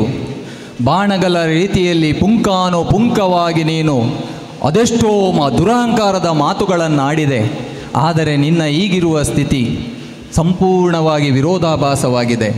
ಅಯ್ಯ, ರೂಢಿಯಲ್ಲಿ ಒಂದು ಮಾತಿದೆ, ದೇವರು ಮೆಚ್ಚುವಂತಹ ಕೆಲಸವನ್ನು ಮಾಡಬೇಕು. ನಾವು ಒಂದು ಶ್ರೀರಾಮ ಸೇತುವನ್ನು ನಿರ್ಮಿಸುವಂತಹ ಸಂದರ್ಭದಲ್ಲಿ ನಿಷ್ಠೆ, ಭಕ್ತಿ, ಸಮರ್ಪಣೆ ಮಾತ್ರ ನಮ್ಮ ಮನಸ್ಸಿನಲ್ಲಿ ಇದ್ದುದು. ಶ್ರೀರಾಮ ಸೇತುವನ್ನು ಕಟ್ಟುವುದರ ಮೂಲಕ ನಮಗೆ ಖ್ಯಾತಿ ಸಿಗಬೇಕು, ನಮ್ಮ ಹೆಸರು ಶಾಶ್ವತವಾಗಿ ಇರಬೇಕು ಎನ್ನುವಂಥ ರೀತಿಯಲ್ಲಿ ನಾವು ಕಲ್ಲುಗಳ ಮೇಲೆ ನಮ್ಮ ಹೆಸರನ್ನು ಬರೆಸಿಟ್ಟು ನಾವು ಸೇತುವೆಯನ್ನು ನಿರ್ಮಿಸಿಲ್ಲ. ಅದರ ಬದಲಾಗಿ ನಾವು ಕೇವಲ ಲಂಕೆಯಿಂದ ರಾಮೇಶ್ವರದ ನಡುವಿನ ಸೇತುವೆಯನ್ನು ಮಾತ್ರ ನಿರ್ಮಿಸಿದ್ದಲ್ಲ, ನಮ್ಮ ಹೃದಯದಿಂದ ಶ್ರೀರಾಮನ ಹೃದಯಕ್ಕೆ ಭಕ್ತಿ ಸಮರ್ಪಣೆಯ ಸೇತುವೆಯನ್ನು ನಿರ್ಮಿಸಿ ಕೃತಾರ್ಥರಾದವರು ನಾವು. ಅಯ್ಯ, ಕೇವಲ ಕೈಚಳಕದಿಂದ ಸೇತುವೆಯನ್ನು ನಿರ್ಮಿಸುತ್ತೇನೆ ಎಂದು ನೀನು ಮುಂದಾಗಿದ್ದಿ. ಕೆಲವರು ತಮ್ಮ ಸ್ವಂತ ಲಾಭಕ್ಕಾಗಿ ಇನ್ಯಾರದ್ದೋ ಸಂಪತ್ತಿನಿಂದ ಸೇತುವೆಯನ್ನು ನಿರ್ಮಿಸಿ ಮರುದಿನವೇ ಅದು ಬಿದ್ದು ಹೋಗುತ್ತದೆಯಲ್ಲ, ಹಾಗೆ ಬಿದ್ದು ಹೋಗಿದೆ ನೀನು ನಿರ್ಮಿಸಿದಂತಹ ಸೇತುವೆ. ಅದರ ದುರವಸ್ಥೆಯನ್ನೊಮ್ಮೆ ನೋಡು. ಕೇವಲ ನಾನು ಒಬ್ಬ ಆ ಸೇತುವೆಯ ಮೇಲೆ ನಡೆದಾಡಿದ್ದು ಅಷ್ಟಕ್ಕೆ ಅದು ಬಿದ್ದು ಹೋಯಿತು. ರಾಮ ಸೇತುವಿನ ಮೇಲೆ ನಡೆದಂತಹ ಜನಗಳೆಷ್ಟು? ಅಸಂಖ್ಯ ವಾನರ ಸೇನೆ ಲಂಕೆಗೆ ಹೋಗಿ ಹಿಂದೆ ಬಂದಿದೆ. ಆದರೂ ಕೂಡ ಪ್ರಕೃತಿಗೆ ವಿರೋಧವಾಗಿ ಸಮುದ್ರದಲ್ಲಿ ಸೇತುವೆ ಇರಬಾರದು ಎನ್ನುವ ಕಾರಣಕ್ಕೆ, ನೀರಿನ ಹರಿವಿಗೆ ತೊಂದರೆಯಾಗಬಾರದು ಎನ್ನುವಂಥ ಕಾರಣಕ್ಕೆ ಶ್ರೀರಾಮಚಂದ್ರನೇ ತನ್ನ ಧನಸ್ಸನ್ನು ಊರಿ ಈ ರಾಮ ಸೇತುವನ್ನು ತುಂಡರಿಸಿದ. ಅದೇ ರೀತಿಯಲ್ಲಿ ಅಹಂಕಾರದಿಂದ ನೀನು ಕಟ್ಟಿದಂತಹ ಸೇತುವೆಯನ್ನು ನಿನ್ನ ಮನಸ್ಸಿನಲ್ಲಿ ಅಡರಿದ್ದ ನಾನೊಬ್ಬನೇ ಶ್ರೇಷ್ಠ ಬಿಲ್ಗಾರ ಎನ್ನುವಂಥ ಅಹಂಕಾರದ ಸೇತುವೆಯನ್ನು ನಾನು ಈ ಸಂದರ್ಭದಲ್ಲಿ ಮುರಿದಿದ್ದೇನೆ. ಅಯ್ಯ, ನೀನು ಬೆಂಕಿಗೆ ಹಾರಿ ಸಾಯಬೇಕು ಅಂತ ನನಗೇನು ಆಸೆ ಇಲ್ಲ. ಯಾಕಂದರೆ ನೀನು ಕುಂತಿ ದೇವಿಯ ಗರ್ಭ ಸಂಜಾತ, ಭವ್ಯವಾದ ಭರತ ವರ್ಷದ ಭಾಗ್ಯವನ್ನು ಬಾಣಗಳಲ್ಲಿ ಬರೆಯಬಲ್ಲಂಥ ವರ್ಚಸ್ಸು ನಿನ್ನಲ್ಲಿದೆ. ಮೇಲಾಗಿ ಇನ್ನು ಯುವಕ, ತರುಣ, ಈವರೆಗೆ ಅದೆಷ್ಟೋ ಮದುವೆಯಾಗಿದ್ದಿ ಅಂತ ಕೇಳಿದ್ದೇನೆ. ನೀನು ಸತ್ತರೆ ಆ ಎಲ್ಲ ಹೆಂಗಳಿಯರು ಕೂಡ ವಿಧವೆಯರಾಗುತ್ತಾರೆ. ಮೇಲಾಗಿ ನಿನ್ನ ಮುಖವನ್ನು ನೋಡಿದರೆ ನಿನಗೇನು ಸಾಯಬೇಕು ಅನ್ನುವ ಮನಸ್ಥಿತಿ ಇದ್ದ ಹಾಗೆ ನನಗೆ ಕಾಣುವುದಿಲ್ಲ. ಮೇಲಾಗಿ ಈ ನಮ್ಮ ಪಂಥದ ವಿಚಾರವನ್ನು ಯಾರು ನೋಡಿದವರು ಇಲ್ಲ, ಕೇಳಿದವರೂ ಇಲ್ಲ. ಹಾಗಾಗಿ ನೀನು ಈ ಪಂಥದಲ್ಲಿ ಸೋತಿದ್ದಿ. ಆ ಬಳಿಕ ನೀನು ಕೈಗೊಂಡಂಥ ಪ್ರತಿಜ್ಞೆಯ ಪ್ರಕಾರ ಬೆಂಕಿಗೆ ಹಾರಿ ಸಾಯುವುದಕ್ಕೆ ಹಿಂಜರಿಯಿತು ಹೇಡಿಯಂತೆ ಇಲ್ಲಿಂದ ಪಲಾಯನ ಮಾಡಿದ್ದಿ ಅಂತ ನಾನು ಯಾರಲ್ಲೂ ಹೇಳುವುದಕ್ಕೂ ಹೋಗುವುದಿಲ್ಲ. ಆದ್ದರಿಂದ ನೀನು ಎಲ್ಲಾದರೂ ಹೋಗಿ ಬದುಕಕ್ಕೋ. ಹೋಗಯ್ಯ, ಹೋಗು ಇಲ್ಲಿಂದ ನೀನು. ಅಕ್ಕಟ ಸ್ವಲ್ಪ ಹೆಚ್ಚಾಯಿತು ಏನು?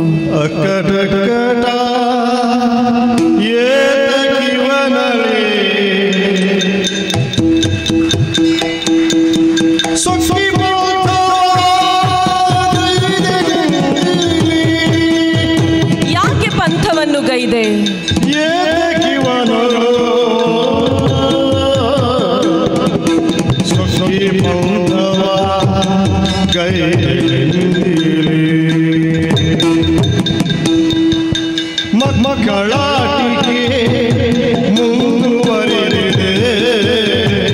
ಮಕ್ಕಳಾಟಿಕೆಯಾಯಿತೆ.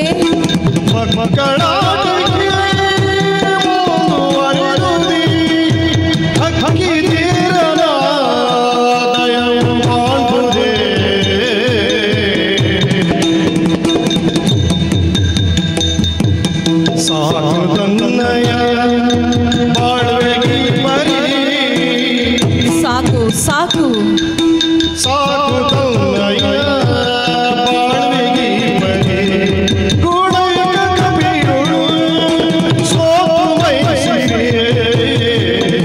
ಈ ಕಪಿಯಲ್ಲಿ ಸೋಲಾಯಿತೆ.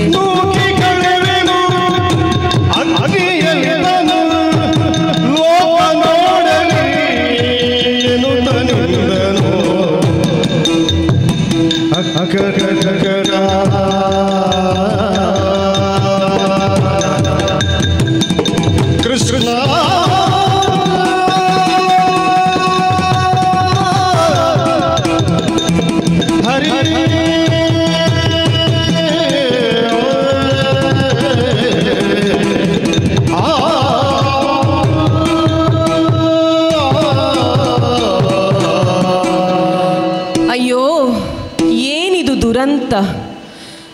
ನಾನು ಪ್ರತಿ ಬಾರಿಯೂ ಸೇತುವೆಯನ್ನು ಕಟ್ಟುವುದಕ್ಕೆ ಮುಂದಾದಾಗ ಅವನು ಮುರಿಯುವುದಕ್ಕೆ ಮುಂದಾದ. ಮುರಿಯುವ ಮುನ್ನ ಅವನೇನಂದ? ರಾಮ, ಜಯರಾಮ, ರಘುರಾಮ, ಸೀತಾರಾಮ. ಆದರೆ ಒಂದೇ ಒಂದು ಬಾರಿಯಾದರೂ ನಾನು ನಾಮಸ್ಮರಣೆ ಮಾಡಿದ್ದೇನೆ. ಅಚ್ಯುತ, ಕೇಶವ, ಇಲ್ಲ, ನನ್ನ ಬಾಯಿಯಿಂದ ನಾಮಸ್ಮರಣೆ ಬರಲೇ ಇಲ್ಲ. ಯಾಕೆ ಬರಲಿಲ್ಲ? ಸೊಕ್ಕು, ಅಹಂಕಾರ ನನಗೆ. ನಾನು ಕ್ಷತ್ರಿಯ, ಏನನ್ನಾದರೂ ನಾನು ಸಾಧಿಸಬಲ್ಲೆ, ನಾನು ವೀರನಿದ್ದೇನೆ ಎನ್ನುವಂತಹ ಅಹಂಕಾರದಿಂದಲೇ ಹೀಗಾಗಿ ಹೋಯಿತು. ಛೆ, ಹೋಗಿ ಹೋಗಿ ಈ ಮಂಗನಲ್ಲಿ ನಾನು ಪಾರ್ಥ ಸೋತಿದ್ದೇನೆ. ಈ ಮುಖವನ್ನು ಲೋಕಕ್ಕೆ ತೋರಿಸುವುದಾದರೂ ಹೇಗೆ? ಅವನಾದರೋ ರಾಮಬಂಟನೆಂದು ನನ್ನಲ್ಲಿ ಹೇಳಿಕೊಂಡಿದ್ದಾನೆ. ವೀರನಾದ ನಾನು ಸೋತು ಹೋಗಿದ್ದೇನೆ. ಅದರ ಮೇಲೆ ಹೋಗು, ಬದುಕಿಕೋ, ನೀನು ನನ್ನಲ್ಲಿ ಸೋತಿದ್ದಿ ಅಂತ ನಾನು ಯಾರಲ್ಲಿಯೂ ಹೇಳುವುದಿಲ್ಲ ಅಂತ ಹೇಳಿದ್ದಾನೆ. ಈ ಯಾರಲ್ಲಿಯೂ ಹೇಳುವುದಿಲ್ಲ ಅಂತ ಹೇಳುವವರು ಹೆಚ್ಚು ಅಪಾಯಕಾರಿ. ಹೀಗೆ ಆ ಪಾರ್ಥ ನನ್ನಲ್ಲಿ ಸೋತಿದ್ದಾನೆ, ನೀವು ಯಾರಿಗೂ ಹೇಳಬೇಡಿ ಅಂತ 4 ಮಂದಿಯಲ್ಲಿ ಹೇಳಿಕೊಂಡು ಇವ ತಿರುಗಾಡಿದ್ರೆ ಸಾಕಲ್ಲವೇ? ನನಗೆ ಅದಕ್ಕಿಂತ ದೊಡ್ಡ ಅವಮಾನ ಬೇಕೇ? ಇಲ್ಲ, ಇನ್ನು ಬದುಕಿ ಪ್ರಯೋಜನವಿಲ್ಲ. ಈ ಮುಖವನ್ನು, ಈ ಅವಮಾನವನ್ನು ಹೊತ್ತುಕೊಂಡು ನಾನು ಬದುಕುವುದಲ್ಲ, ಸಾಯುವುದೇ.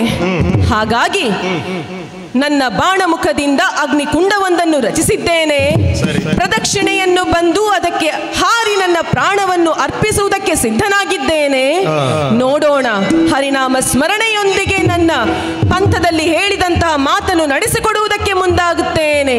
ಅಚ್ಯುತ, ಕೇಶವ, ಮಾಧವ, ವಾಸುದೇವ, ಗೋಪಾಲ ಕೃಷ್ಣ, ಪ್ರಭೋ ಪ್ರಭೋ.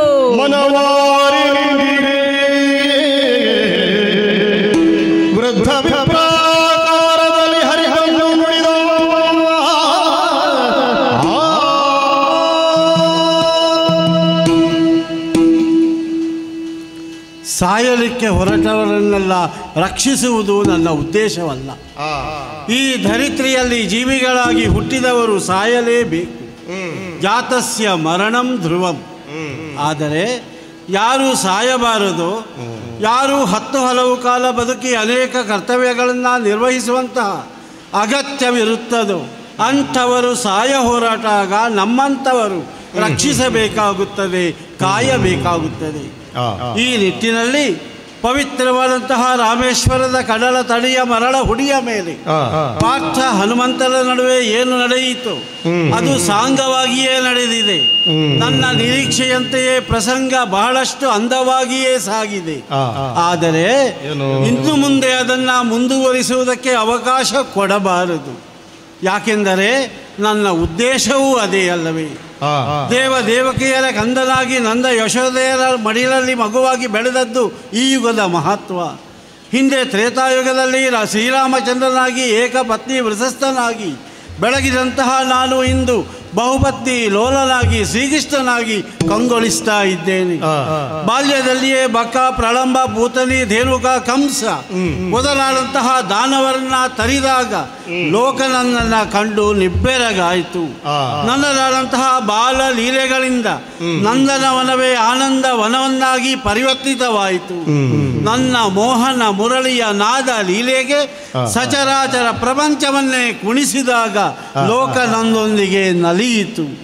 ಎಷ್ಟಾದರೂ ದುಷ್ಟ ಶಿಕ್ಷಣ, ಶಿಷ್ಟ ರಕ್ಷಣ ಇದೆಲ್ಲವೇ ನನ್ನ ಜವಾಬ್ದಾರಿ, ಹೊಣೆಗಾರಿಕೆ. ಮೋಕ್ಷ ಸಾಧನ ಸಾಮಗ್ರಿಯಾಂ ಭಕ್ತಿರೇವ ಗರೀಯಸಿ ಎಂಬ ಮಾತಿನಂತೆ ಮೋಕ್ಷ ಸಾಧನ ಸಂಪತ್ತಾದ ಅನನ್ಯ ಭಕ್ತಿಯಿಂದ ಯಾರು ನನ್ನನ್ನು ಅರ್ಚಿಸುತ್ತಾರೋ, ಮೆಚ್ಚಿಸುತ್ತಾರೋ, ಪೂಜಿಸುತ್ತಾರೋ ಅಂತಹ ಭಕ್ತರಿಗೆ ಅವರವರ ಭಕ್ತಿಯ ತಾರತಮ್ಯಕ್ಕೆ ಅನುಗುಣವಾಗಿ ಸಾಲೋಕ್ಯ, ಸಾಮೀಪ್ಯ, ಸಾರೂಪ್ಯ ಹಾಗೂ ಸಾಯುಜ್ಯ ಮೊದಲಾದಂತಹ ಚತುರ್ವಿಧ ಮೋಕ್ಷಗಳನ್ನು ದಯಪಾಲಿಸುವ ಹೊಣೆಯನ್ನು ಹೊತ್ತವನಿದ್ದೇನೆ.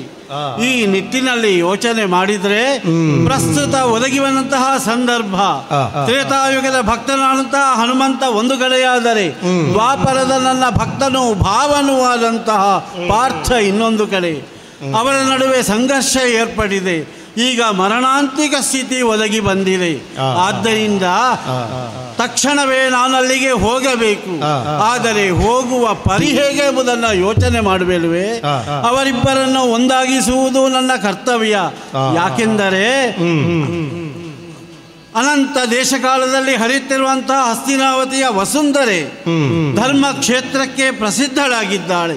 ಆದರೆ ಶಂತನುವಿನ ನಂತರ ಈ ಸಾಮ್ರಾಜ್ಯಕ್ಕೆ ಏನಾಯಿತೋ ಗೊತ್ತಿಲ್ಲ. ಸಂಸ್ಕೃತಿ ಕೆಡುತ್ತಾ ಇದೆ, ಧರ್ಮ ನಶಿಸಲಾರಂಭಿಸಿದೆ. ಅಲ್ಲಿ ದಿನೇ ದಿನೇ ದುಷ್ಟರ ವರ್ಗವೊಂದು ಬೆಳೀತಾ ಇದೆ. ಹಾಗಾದರೆ ಈ ದುಷ್ಟರನ್ನ ನಿಗ್ರಹಿಸುವುದಕ್ಕೆ ಧರ್ಮಾತ್ಮರ ಒಂದು ಪಕ್ಷವನ್ನು ಕಟ್ಟಬೇಕಾಗಿದೆ.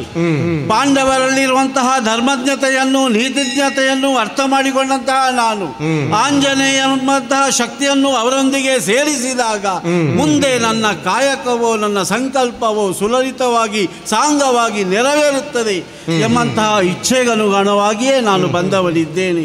ಆದ್ದರಿಂದ ಆದಷ್ಟು ಬೇಗನೆ ರಾಮೇಶ್ವರಕ್ಕೆ ನಾನು ಹೋಗಬೇಕು. ಆದರೆ ಹೋಗುವ ಪರಿಯನ್ನು ಹೇಗೆ ಅಂತ ಯೋಚನೆ ಮಾಡಬೇಡವೆ. ನಾನು ರಾಮನಾಗಿ ಕಾಣಿಸಿಕೊಂಡರೆ ಹನುಮಂತನನ್ನ ಮಾಡಿಸ್ತಾನೆ, ಗೌರವಿಸ್ತಾನೆ. ಆದರೆ ಪಾರ್ಥನನ್ನ ತಿರಸ್ಕರಿಸ್ತಾನೆ. ನಾನು ನೇರವಾಗಿ ಕೃಷ್ಣನಾಗಿಯೇ ಕಾಣಿಸಿಕೊಂಡರೆ ಪಾರ್ಥ ಸಂಬಂಧಿಸ್ತಾನೆ, ಆಂಜನೇಯ ನನ್ನನ್ನು ತಿರಸ್ಕರಿಸ್ತಾನೆ. ಹೀಗಿರುವಾಗ ಅವರಿಬ್ಬರಿಗೂ ಪಥ್ಯವಾಗಬಹುದಾದಂತಹ, ಅವರಿಬ್ಬರಿಗೂ ಮಾನ್ಯವಾಗಬಹುದಾದಂತಹ ವೃದ್ಧ ವಿಪ್ರನ ವೇಷದಲ್ಲಿಯೇ ನಾನು ಸಾಗುತ್ತಾ ಇದ್ದೇನೆ. ಒಂದು ಕಾಲದಲ್ಲಿ ಬ್ರಾಹ್ಮಣರಿಂದಲೇ ಯಾಕೋ ಏನು ವ್ಯಾಕರಣ ಗೊತ್ತಿಲ್ಲದವರು ಅಂತ ಹೀಯಾಳಿಸ್ತಾ ಇದ್ದವ ಆಂಜನೇಯ.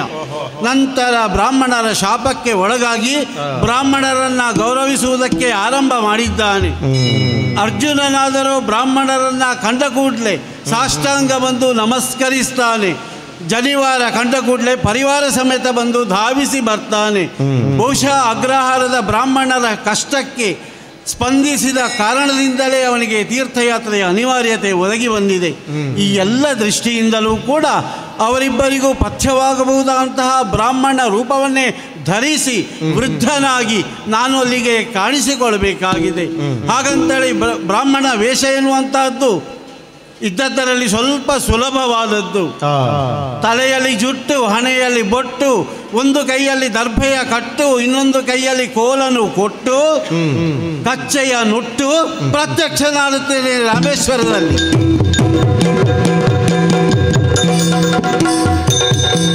ಬ್ರಾಹ್ಮಣೋತ್ತಮರೇ, ನಮಸ್ಕರಿಸಿದ್ದೇನೆ. ದೀರ್ಘಾಯುಷ್ಯಾಗು.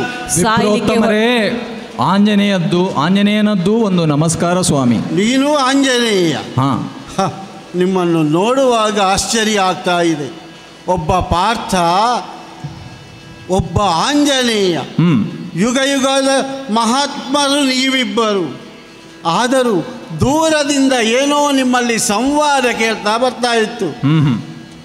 ಮೊದಲು ಇಳಿಶ್ರುತಿಯಲ್ಲಿ ಸಂವಾದ, ಅನಂತರ ಬರುತ್ತಾ ಏರು ಶ್ರುತಿಯಲ್ಲಿ ಸಂವಾದ. ಹಾಗಾದರೆ ನಿಮ್ಮಲ್ಲಿ ನಡೆದಂತಹ ಸಂವಾದ ಏನು, ಇಲ್ಲಿ ಆದಂತಹ ಎಲ್ಲ ಘಟನೆಗಳು ಏನು, ವಿವರಣೆ ಕೊಡ್ತೀರಾ? ಸಂವಾದದ ಬಗ್ಗೆ ನಿಮಗೆ ತಿಳಿಸಬೇಕೆ? ನನ್ನ ಭಾಗದ್ದು ನಾನು ಹೇಳ್ತೇನೆ, ಅವನ ಭಾಗದ್ದು ಬೇಕಿದ್ರೆ ಅವನಲ್ಲೇ ಕೇಳಿ ನೀವು. ಆಗಲಿ. ಏನು, ನೀನು ಯಾರು, ನಿನ್ನ ಪರಿಚಯ ಹೇಳು. ನಾನು ಯಾರು ಏನು ಎನ್ನುವಂತ ಪರಿಚಯ ನಿಮಗೆ ಬೇಕಾಯಿತೇ? ಅಯ್ಯ ವಿಪ್ರೋತ್ತಮರೇ, ನಾನು ಕುಂತಿದೇವಿಯ ಮೂರನೆಯ ಮಗನಾದಂತಹ ಅರ್ಜುನ. ಅರ್ಜುನನೆಂದರೆ ನೀನು? ಹೌದು, ನಾನೇ. ನಿನ್ನ ಪರಿಚಯ ಮೊದಲೇ ನನಗುಂಟು. ಹೇಗೆ? ಒಂದು ಕಾಲದಲ್ಲಿ ದ್ರೌಪದಿ ಸ್ವಯಂವರದಲ್ಲಿ ನಮ್ಮದೇ ಪಂಕ್ತಿಯಲ್ಲಿ ನೀನು ಇದ್ದವ, ಬ್ರಾಹ್ಮಣರ ರೂಪದಲ್ಲಿಯೇ ಇದ್ದವ. ಮೆಲ್ಲಕ್ಕೆ ಎದ್ದೆ, ಅಲ್ಲಿ ಗೆದ್ದವ ನೀನಲ್ಲವೇ? ಹೌದು ಹೌದೌದು. ಬ್ರಾಹ್ಮಣನ ವೇಷಧಾರಿಯಾಗಿಯೇ ನಾನು ಮತ್ಸ್ಯ ಲಾಂಛನವನ್ನು ಭೇದಿಸಿದವ. ನನಗೆ ಒಂದು ಆಶ್ಚರ್ಯವಾಗ್ತಾ ಇದೆ. ಏನು? ಪವಿತ್ರವಾದಂತಹ ರಾಮೇಶ್ವರದ ಕಡಲ ತಡಿಯಲ್ಲಿ ಹೋಮ ನಡೀತಾ ಇದೆ ಅಂತೇಳಿ ವೇಗವಾಗಿ ಬಂದವನು ನಾನು. ಇದು ಹೋಮ ಅಲ್ಲ, ಇದು ನಿರ್ನಾಮ. ಯಾಕೆ ಹೀಗೆ ಆಗ್ತಾ ಇದೆ ಗೊತ್ತಿಲ್ಲ. ಹೌದೇ ಅರ್ಜುನ?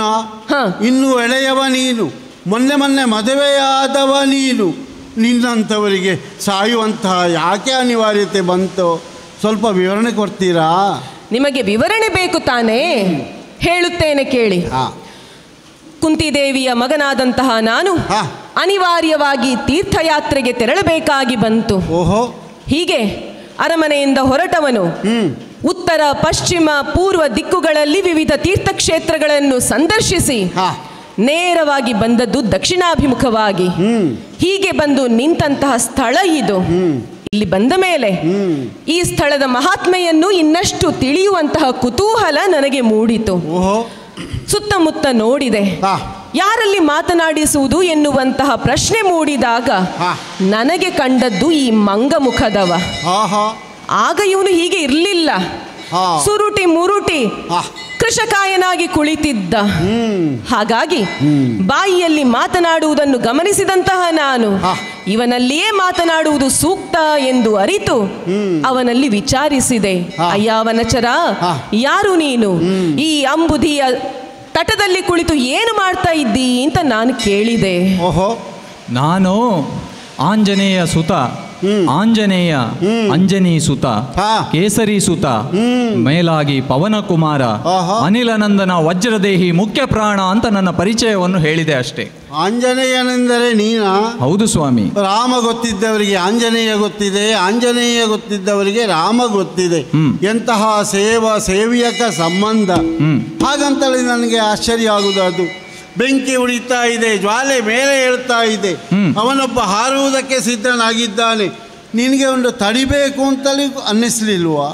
ನೀನು ಹಾರಬೇಡ ಅಂತ ನಾನು ಹೇಳುವಷ್ಟು ಹೇಳಿದ್ದೇನೆ. ಹಾರುವುದೇ ಅವನ ಗುರಿ, ಆದರೆ ಹಾರಿಕೊಳ್ಳಲಿ. ಒಂದು ಲೆಕ್ಕದಲ್ಲಿ ನೋಡಿದರೆ ನಮ್ಮಲ್ಲಿ ಸಮಾನತೆ ಇದೆ. ಒಬ್ಬ ಬೆಂಕಿಗೆ ಹಾರುವವ, ನೀನು ಮರದಿಂದ ಮರಕ್ಕೆ ಹಾರುವವ, ನಾನು ಜಾತಿಯಲ್ಲಿ ಹಾರುವ ಅಲ್ವಾ? ಈಗ ಪ್ರಕರಣ ಎಲ್ಲಿವರೆಗೆ ಮುಂದುವರಿತು? ಅಯ್ಯ, ವಜ್ರಕಾಯನಾದಂತ ಹನುಮಂತ ನೀನು ಹೌದಾದಲ್ಲಿ ಹೀಗೆ ಕೃಷಕಾಯನಾಗಿ ಇಲ್ಲಿ ಯಾಕೆ ಕುಳಿತಿದ್ದಿ ಅಂತ ನಾನು ಕೇಳಿದೆ ಅವನಲ್ಲಿ. ಆಗ ತ್ರೇತಾಯುಗದಲ್ಲಿ ರಾಮಸೇತುವನ್ನು ನಿರ್ಮಿಸುವಂತಹ ಸಂದರ್ಭದಲ್ಲಿ ತಾಳಿ ಪರ್ವತ, ಹೊತ್ತು ಕಲ್ಮರಗಳ ಸ್ಥೂಲ ಕಾಯವು ಸುರುಟಿದುದು, ಕೈ ಕಾಲುಗಳು ಒಳಸರಿದವು ಅಂತ ನನ್ನ ಪದದ ಅರ್ಥವನ್ನು ನಾನು ಹೇಳಿದೆ. ಒಂದು ಸೇತುವೆಯನ್ನು ಕಟ್ಟುವುದಕ್ಕೆ ಗಿರಿ ಮರಗಳನ್ನು ಹೊರಬೇಕೆ, ಕಲ್ಲುಗಳನ್ನು ಹೊರಬೇಕೆ? ಅದನ್ನು ಸುಲಭ ಮಾರ್ಗದಲ್ಲಿ ಒಂದು ಬಾಣದಿಂದಲೂ ಕಟ್ಟುವುದಕ್ಕೆ ಸಾಧ್ಯವಿದೆ. ಹಾಗಾಗಿ ಒಂದು ವೇಳೆ ನಾನು ಇದೇ ಸ್ಥಳದಲ್ಲಿ ಬಾಣಮುಖದಿಂದ ಶರದಿಗೆ ಸೇತುವೆಯನ್ನು ನಿರ್ಮಿಸಿದರೆ ನೀನೇನು ಮಾಡುವೆ ಅಂತ ನಾನು ಕೇಳಿದೆ ಅವನಲ್ಲಿ. ಮಾತ್ರ ಅಲ್ಲ, ಬಲದಿಂದ ಅರೆ ಕ್ಷಣದಲ್ಲಿ ಮುರಿಯುವೆ ಎನ್ನುವಂತಹ ಪಂಥಾಹ್ವಾನದ ಮಾತನ್ನಾಡಿದೆ. ಅವನು ಮುರಿತಾನೆ ಅಂತ ಹೇಳುವಾಗ ನನಗೆ ಸುಮ್ಮನೆ ಇರ್ಲಿಕ್ಕಾಗ್ಲಿಲ್ಲ. ಹಾಗಾಗಿ 3 ಬಾರಿ ಸೇತುವೆಯನ್ನು ಕಟ್ಟಿದೆ ನಾನು. 3 ಬಾರಿಯೂ ಶ್ರೀರಾಮನಾಮದೊಂದಿಗೆ ಅದನ್ನು ಮುರಿದಿದ್ದೇನೆ. ಈಗ ಪಂಥದಲ್ಲಿ ಸೋತ ಕಾರಣದಿಂದ ಈ ಅಗ್ನಿಕುಂಡಕ್ಕೆ ಹಾರಿ ಸಾಯ್ಲಿಕ್ಕೆ ಹೊರಟಿದ್ದೇನೆ. ಇನ್ನು ಅರ್ಧ ಸುತ್ತು ಮಾತ್ರ ಇರುವುದು. ಹಾರ್ತೇನೆ ನಾನು, ಹಾರ್ತೇನೆ. ಸ್ವಲ್ಪ ನಿಲ್ಲು. ಚಂದವಾಯ್ತು, ಚಂದವಾಯ್ತು.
ಅಯ್ಯ, ಅನ್ಯಕ್ಷೇತ್ರೇ ಕೃತಂ ಪಾಪಂ ಪುಣ್ಯಕ್ಷೇತ್ರೇ ವಿನಶ್ಯತಿ, ಪುಣ್ಯಕ್ಷೇತ್ರೇ ಕೃತಂ ಪಾಪಂ ವಜ್ರಲೇಪೋ ಭವಿಷ್ಯತಿ. ಇದು ಶಾಸ್ತ್ರ. ಲೋಕದಲ್ಲಿ ಜನ್ಮಾಂತರಗಳಲ್ಲಿ ಮಾಡುವಂತಹ ಪಾಪಗಳು ನಾಶವಾಗಿ ಮೋಕ್ಷದ ಅಪೇಕ್ಷೆಯಿಂದ ತೀರ್ಥಕ್ಷೇತ್ರ ಸಂದರ್ಶನ ಮಾಡ್ತಾರೆ. ಹೌದು. ಆದರೆ ಇಂತಹ ಪವಿತ್ರವಾದ ತೀರ್ಥಕ್ಷೇತ್ರದಲ್ಲಿ ಬಂದು ಮಾಡುವಂತಹ ಪಾಪಗಳು ಏನಿವೆಯೋ ಅವುಗಳು ವಜ್ರ ಲೇಪದಂತೆ ಭಾಸವಾಗ್ತಾ ಇವೆ. ಆದ್ದರಿಂದ ಪವಿತ್ರವಾದಂತಹ ರಾಮೇಶ್ವರದಲ್ಲಿ ಅಗ್ನಿಯಲ್ಲಿ ತನ್ನನ್ನು ತಾನು ಸಮರ್ಪಿಸಿಕೊಳ್ಳುವುದಕ್ಕೆ ನೀನು ಮುಂದಾಗಿದ್ದೀಯಾ? ಹೌದು. ಇದು ಸಮಂಜಸವೇ? ಯಾಕೆಂದರೆ ತಂದೆ ತಾಯಿಗಳಿರುವಂತಹವನು ನೀನು, ಅಣ್ಣ ತಮ್ಮಂದಿರನ್ನು ಹೊಂದಿರುವವನು ನೀನು, ಹೆಂಡತಿ ಮಕ್ಕಳನ್ನು ಪಡೆದವನು ನೀನು. ಇಂಥವರು ನೀವು ಸಾಯಲಿಕ್ಕೆ ಹೊರಟಿದ್ದೀರಿ ಅಂತಾದರೆ ಅದಲ್ಲವೇ ವಿಪರ್ಯಾಸ. ಮೇಲಾಗಿ ದ್ರೋಣರ ಶಿಷ್ಯ ನೀನು, ಕೃಪಾಚಾರ್ಯರ ಕರಕಮಲ ಸಂಜಾತನು ನೀನು. ಹಾಗಿರುವಾಗ ನೀವೆಲ್ಲರೂ ಪ್ರಪಂಚದಲ್ಲಿ ಶ್ರೇಷ್ಠರು ಎಂಬುದಾಗಿ ಗುರುತಿಸಲ್ಪಟ್ಟಿರಿ. ಅಂಥವರು ನೀವು ಮಾಡುವಾಗ, ಯಾವುದೇ ಒಂದು ಕಾರ್ಯವನ್ನು ಮಾಡುವಾಗ ಸ್ವಲ್ಪ ಯೋಚನೆ ಮಾಡಬೇಕು.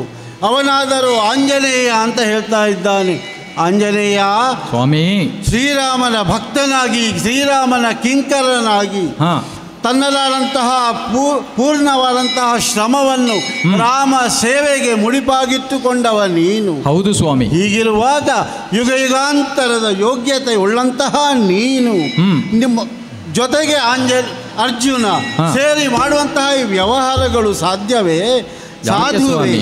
ಅದನ್ನು ನಾನು ಕೇಳ್ತಾ ಇದ್ದೇನೆ. ಏನಾಯಿತು ಸ್ವಾಮಿ? ಎಂಥದು ಬಹಳಷ್ಟು ಚಂದ ಸಂವಾದ, ಕೇಳುವುದಕ್ಕೆ ಮಾತ್ರ ಚಂದ, ಕಲ್ಪಿಸುವುದಕ್ಕೂ ಸಾಧ್ಯ ಇಲ್ಲ ನನಗೆ.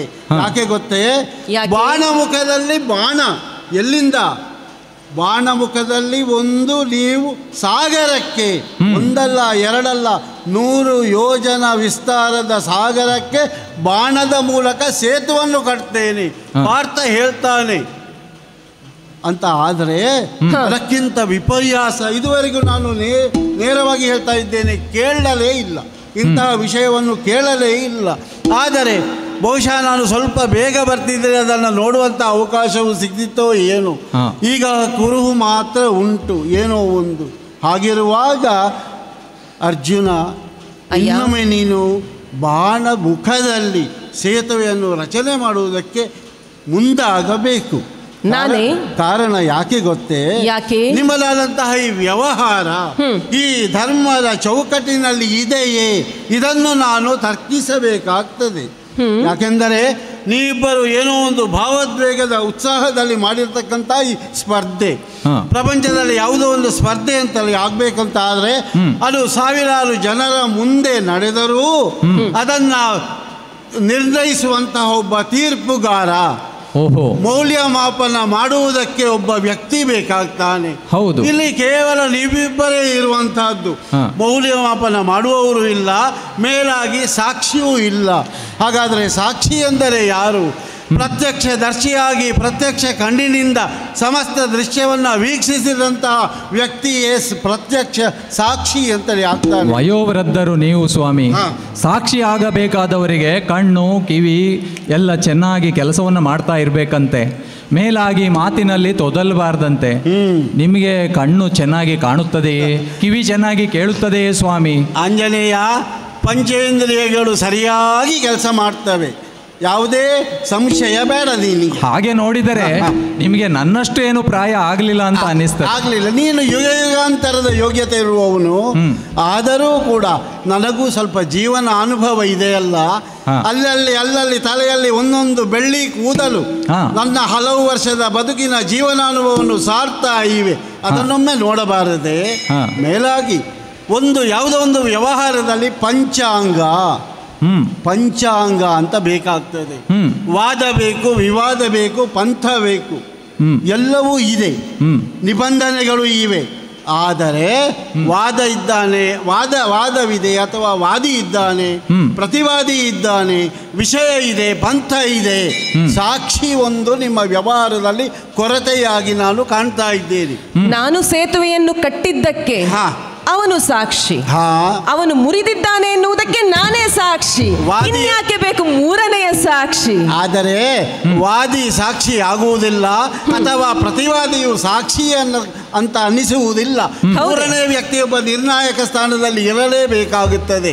ಯಾಕೆ ಮೇಲಾಗಿ ಹೇಳ್ತಾ ಇದ್ದೇನೆ, ನೀವೆಲ್ಲರೂ ಇಬ್ಬರು ಮಹಾನ್ ವ್ಯಕ್ತಿಗಳು. ಇಂತಹ ಮೇರು ಪ್ರತಿಭೆಯ ವ್ಯಕ್ತಿಗಳು ಸೇರಿ ಮಾಡುವಂತಹ ವ್ಯವಹಾರ ಧರ್ಮದ ಚೌಕಟ್ಟಿನಲ್ಲಿ ಇರಬೇಕಾದ್ದಲ್ಲವೇ? ಇದು ಧರ್ಮದ ಚೌಕಟ್ಟಿನಲ್ಲಿ ಇಲ್ಲವೇ ಸ್ವಾಮಿ? ಅದಕ್ಕಾಗಿ ಒಂದು ವೇಳೆ ನಾನು ಬರುವುದಕ್ಕೆ ತಡವಾದ್ರೆ ಏನಾಗ್ತಿತ್ತು, ಅವ ಬೆಂಕಿಗೆ ಹಾರಿ ಸತ್ತು ಹೋಗ್ತಿದ್ದ, ನೀನು ಯಾವುದೋ ಒಂದು ಮರ ಹತ್ತಿ ಹೋಗ್ತಾ ಇದ್ದಿ. ಆದರೂ ಅವನು ಪೂರ್ಣ ಸಾಯಲಿಲ್ಲ. ನಾನು ಏನೋ ಕ್ಲಪ್ತ ಸಮಯಕ್ಕೆ ಬಂದಿದ್ದೇನೆ ಅಂತೇಳಿ ಹೇಳ್ತಾ ಇದ್ದೇನೆ. ಇದು ನೋಡು, ನಾನು ಯೋಚನೆ ಮಾಡುವಂತಹದ್ದು ನಿಮ್ಮದಾದಂತಹ ವ್ಯವಹಾರದಲ್ಲಿ ಒಂದು ಕೊರತೆ. ಪಂಚ ಅಂಗಗಳಲ್ಲಿ 4 ಅಂಗಗಳಿವೆ, 5ನೇದಾದಂತಹ ಸಾಕ್ಷಿಯ ಕೊರತೆ ಇದೆ. ವಿವೇಕಿಯಾದವನು, ತಿಳುವಳಿಕೆ ಇದ್ದವನು ತಾನು ಎಡವಿ ಬಿದ್ದರೂ ಮತ್ತೊಮ್ಮೆ ಮಾಡುವಂತಹ ವ್ಯವಹಾರದಲ್ಲಿ ಎಚ್ಚರಿಕೆಯ ಹೆಜ್ಜೆ ಇಟ್ಟು ನಡೆದುಕೊಳ್ಬೇಕಾಗ್ತದೆ. ಈ ನಿಟ್ಟಿನಲ್ಲಿ ಹೇಳ್ತಾ ಇದ್ದೇನೆ, ಮಾಡು ನೀನೊಮ್ಮೆ ಸೇತುವ. ಒಂದು ಸೇತುವೆ ತಾನೆ.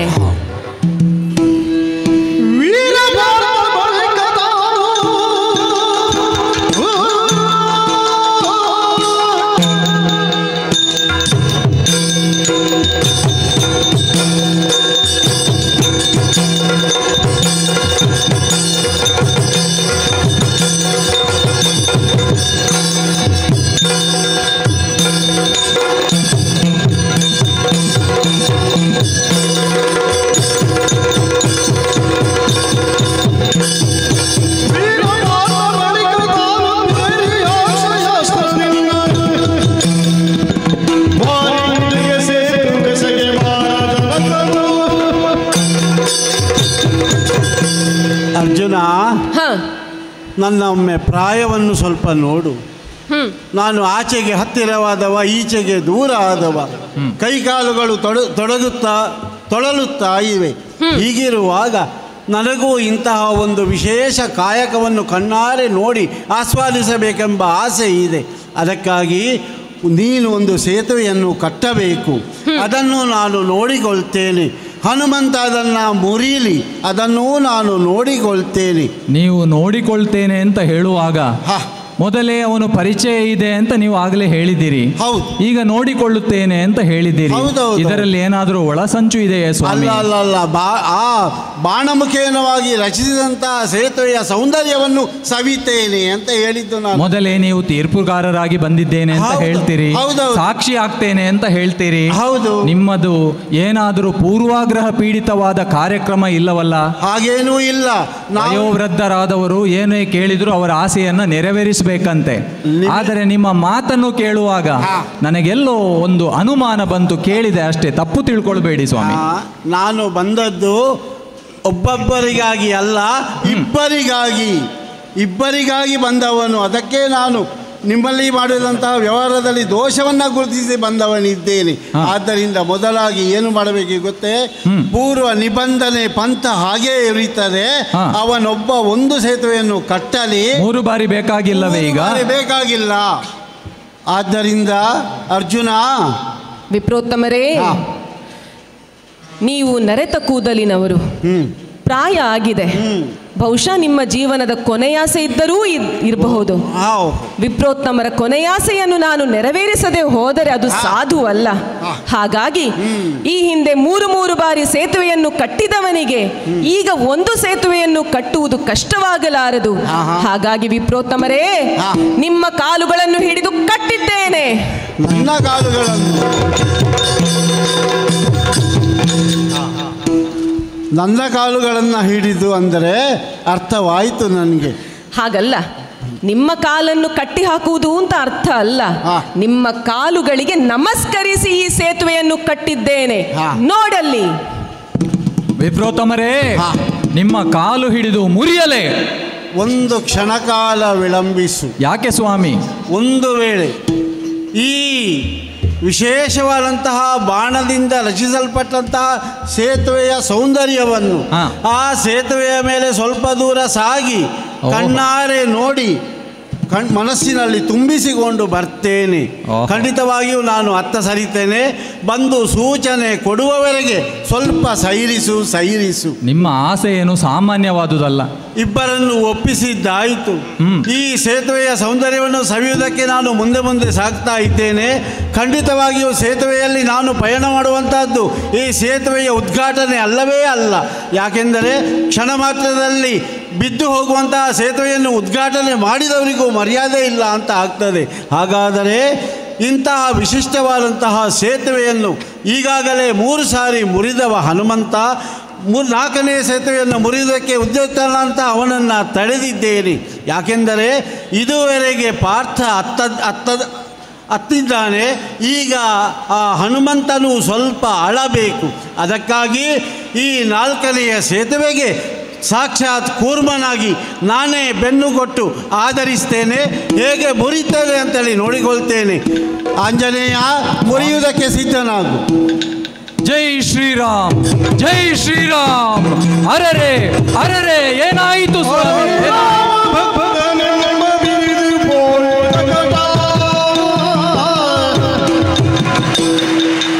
ಅರರೆ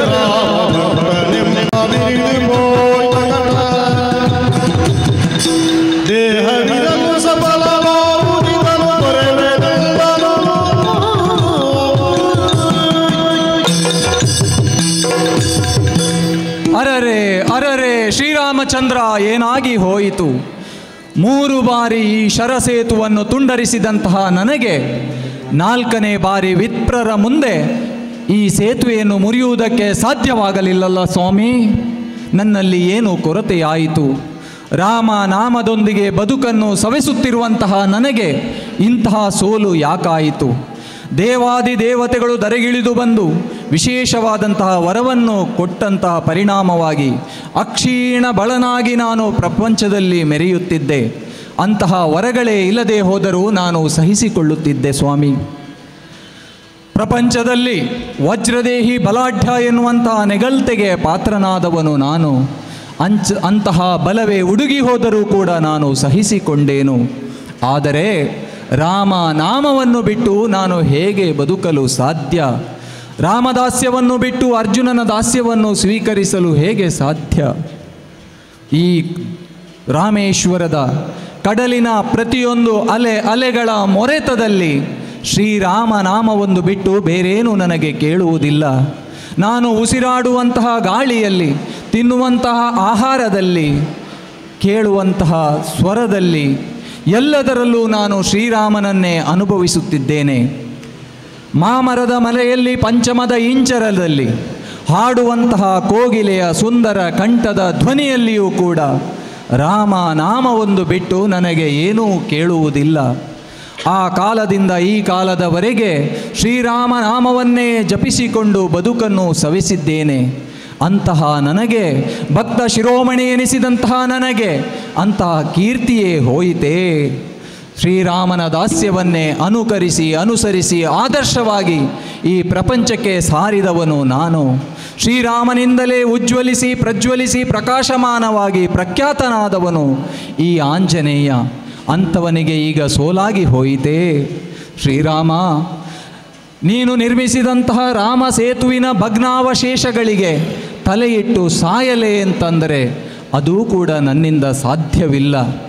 ಅಂದು ಸರಯೂ ನದಿಯಲ್ಲಿ ನೀನು ಅಸ್ತಂಗತನಾಗುತ್ತಿರುವಂತಹ ಸಂದರ್ಭದಲ್ಲಿ ದೇಹವಿದ್ಯೆ ಸಾಧನೆಯನ್ನು ಮಾಡು ಎನ್ನುವಂಥ ಆಜ್ಞೆಯನ್ನು ನೀನು ಇಟ್ಟವನು. ಕಟಿ ಪ್ರದೇಶದ ಒಳಗೆ ಜಲರಾಶಿಯಲ್ಲಿ ಮುಳುಗಿ ಅಸ್ತಂಗನ ಆಗುತ್ತಿದ್ದಂತಹ ನೀ ಸಂದರ್ಭದಲ್ಲಿ ಯುಗಗಳಲ್ಲಿ ಪದಯುಗಗಳ ದರ್ಶನ ಭಾಗ್ಯವನ್ನು ನಿನಗೆ ನೀಡುತ್ತೇನೆ ಎನ್ನುವಂಥ ಮಾತುಗಳನ್ನು, ಆಶ್ವಾಸನೆಯನ್ನು ನೀಡಿದವನು ನೀನು ಶ್ರೀರಾಮ. ಮೇಲಾಗಿ ಪಂಚಭೌತಿಕವಾದಂಥ ಈ ಪ್ರಪಂಚದಲ್ಲಿ ಧರ್ಮ ರಕ್ಷಣೆಗಾಗಿ, ಲೋಕ ಕಲ್ಯಾಣಕ್ಕಾಗಿ ನಿನ್ನದಾದಂತಹ ಕೈಂಕರ್ಯವನ್ನು ನೀನು ನೆರವೇರಿಸು ಎನ್ನುವಂತಹ ಆಜ್ಞೆಯನ್ನು ಕೊಟ್ಟಂತಹ ಶ್ರೀರಾಮ. ಆದರೆ ಈ ಕಾಲಕ್ಕಾಗುವಾಗ ನನಗೆ ಸೋಲಾಗಿ ಹೋಯಿತಲ್ಲ. ರಾಮ ಎಂಬದ ಕ್ಷಾರವಿಲ್ಲದ 2 ಅಕ್ಷರದ ಬಲದಿಂದ ಬದುಕುತ್ತಾ ಇದ್ದಂತಹ ನನಗೆ ಅರರೇ ರಾಮ ಸೇವಕ, ರಾಮನ ಬಂಟ, ರಾಮ ಭಕ್ತ ಎನ್ನುವಂಥ ಬಿರುದೇ ಹೊರಟು ಹೋಯಿತೆ ಸ್ವಾಮಿ. ರಾಮ ರಾಮ ನಾನೇನು ಮಾಡಲಿ, ಏನಾಗಿ ಹೋಯಿತು ಸ್ವಾಮಿ? ಹನುಮಂತನ ಮನಸ್ಸಿಗೆ ಸಮಾಧಾನವನ್ನು ನೀಡುವುದಕ್ಕಾಗಿ ಅವನ ದೇವನಾದ ಶ್ರೀರಾಮನಾಗಿ ಕಾಣಿಸಿಕೊಳ್ತೇನೆ.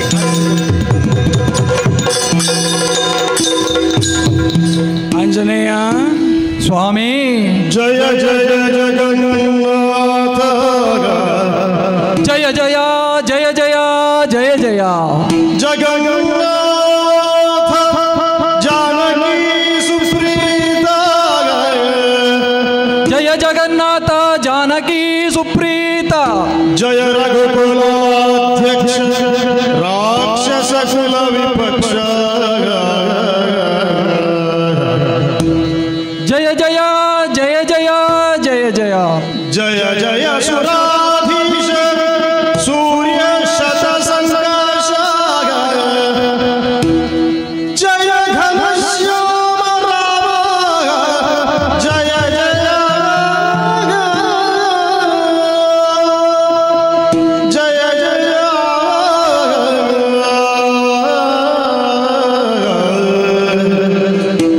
ಜಯ ಜಯ ಜಯ ಶ್ರೀರಾಮ.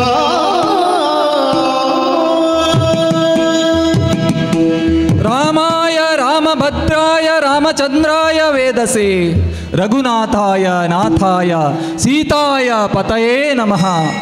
ಜಯ ಜಯ ರಾಮ ಶ್ರೀರಾಮ. ಭಕ್ತವತ್ಸಲ ತಂದೆ ಕರುಣಾಕರ, ನಿನ್ನನ್ನು ನೋಡಿದ ತಕ್ಷಣ ನಾನು ಪುನೀತನಾದೆ, ಧನ್ಯನಾದೆ ಸ್ವಾಮಿ. ನಿನ್ನನ್ನು ಯಾವ ಪದಗಳಿಂದ ಕೊಂಡಾಡಲಿ ಎನ್ನುವುದಾಗಿ ನಾನು ಚಿಂತಿಸುತ್ತಿದ್ದೇನೆ ಸ್ವಾಮಿ. ನನ್ನ ದೇಹವನ್ನೇ ವೀಣೆಯಾಗಿಸಿ, ನನ್ನ ದೇಹದ ನರನಾಡಿಗಳನ್ನು ತಂತಿಯನ್ನಾಗಿಸಿ, ನನ್ನ ಉಸಿರನ್ನೇ ಸ್ವರವಾಗಿಸಿ ನಿಮ್ಮ ನಾಮಾವಳಿಗಳನ್ನು ಪೊಗಳುವೆ ಸ್ವಾಮಿ. ಶ್ರೀರಾಮಚಂದ್ರ, ಇಂದಿನ ಈ ದ್ವಾಪರ ಯುಗದಲ್ಲಿ ಇಂದು ನೀನು ದರ್ಶನ ಭಾಗ್ಯವನ್ನು ನೀಡುತ್ತಿರುವೆ. ಕಂಡು ಪುನೀತನಾದೆ, ಧನ್ಯನಾದೆ ಸ್ವಾಮಿ. ಆದರೂ 3 ಬಾರಿ ಈ ಸೇತುವೆಯನ್ನು ಮುರಿದಂತಹ ನನಗೆ 4ನೆಯ ಬಾರಿ ವಿಪ್ರರ ಎದುರು ನನಗೆ ಸೋಲಾಯಿತಲ್ಲ ಸ್ವಾಮಿ. ನನ್ನ ರಾಮ ನಾಮದ ಸ್ಮರಣೆಯಲ್ಲಿ ಕೊರತೆಯಾಯಿತೆ, ನನ್ನಲ್ಲಿ ಅಹಂಕಾರವು ಅಡರಿತೆ. ಅದಕ್ಕೆ ಸಾಕ್ಷೀಭೂತರಾದಂತಹ ವಿಪ್ರರೂ ಕೂಡ ಈ ಸಂದರ್ಭದಲ್ಲಿ ಕಾಣುತ್ತಿಲ್ಲ. ತಂದೆ ರಾಮ ರಾಮ, ನನ್ನನ್ನು ಉದ್ಧರಿಸು ತಂದೆ, ಉದ್ಧರಿಸು. ವಾತಕುಮಾರ ಕೇಳು. ವಾತಕುಮಾರ ಕೇಳು, ಬರಿದೀನಿ ಮನ.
ವಾತಕುಮಾರ ಸ್ವಾಮಿ, ಮನದಿನಿ ಬರಿದೆ ಸೋತೆನೆಂದೆನಿಸದಿರು.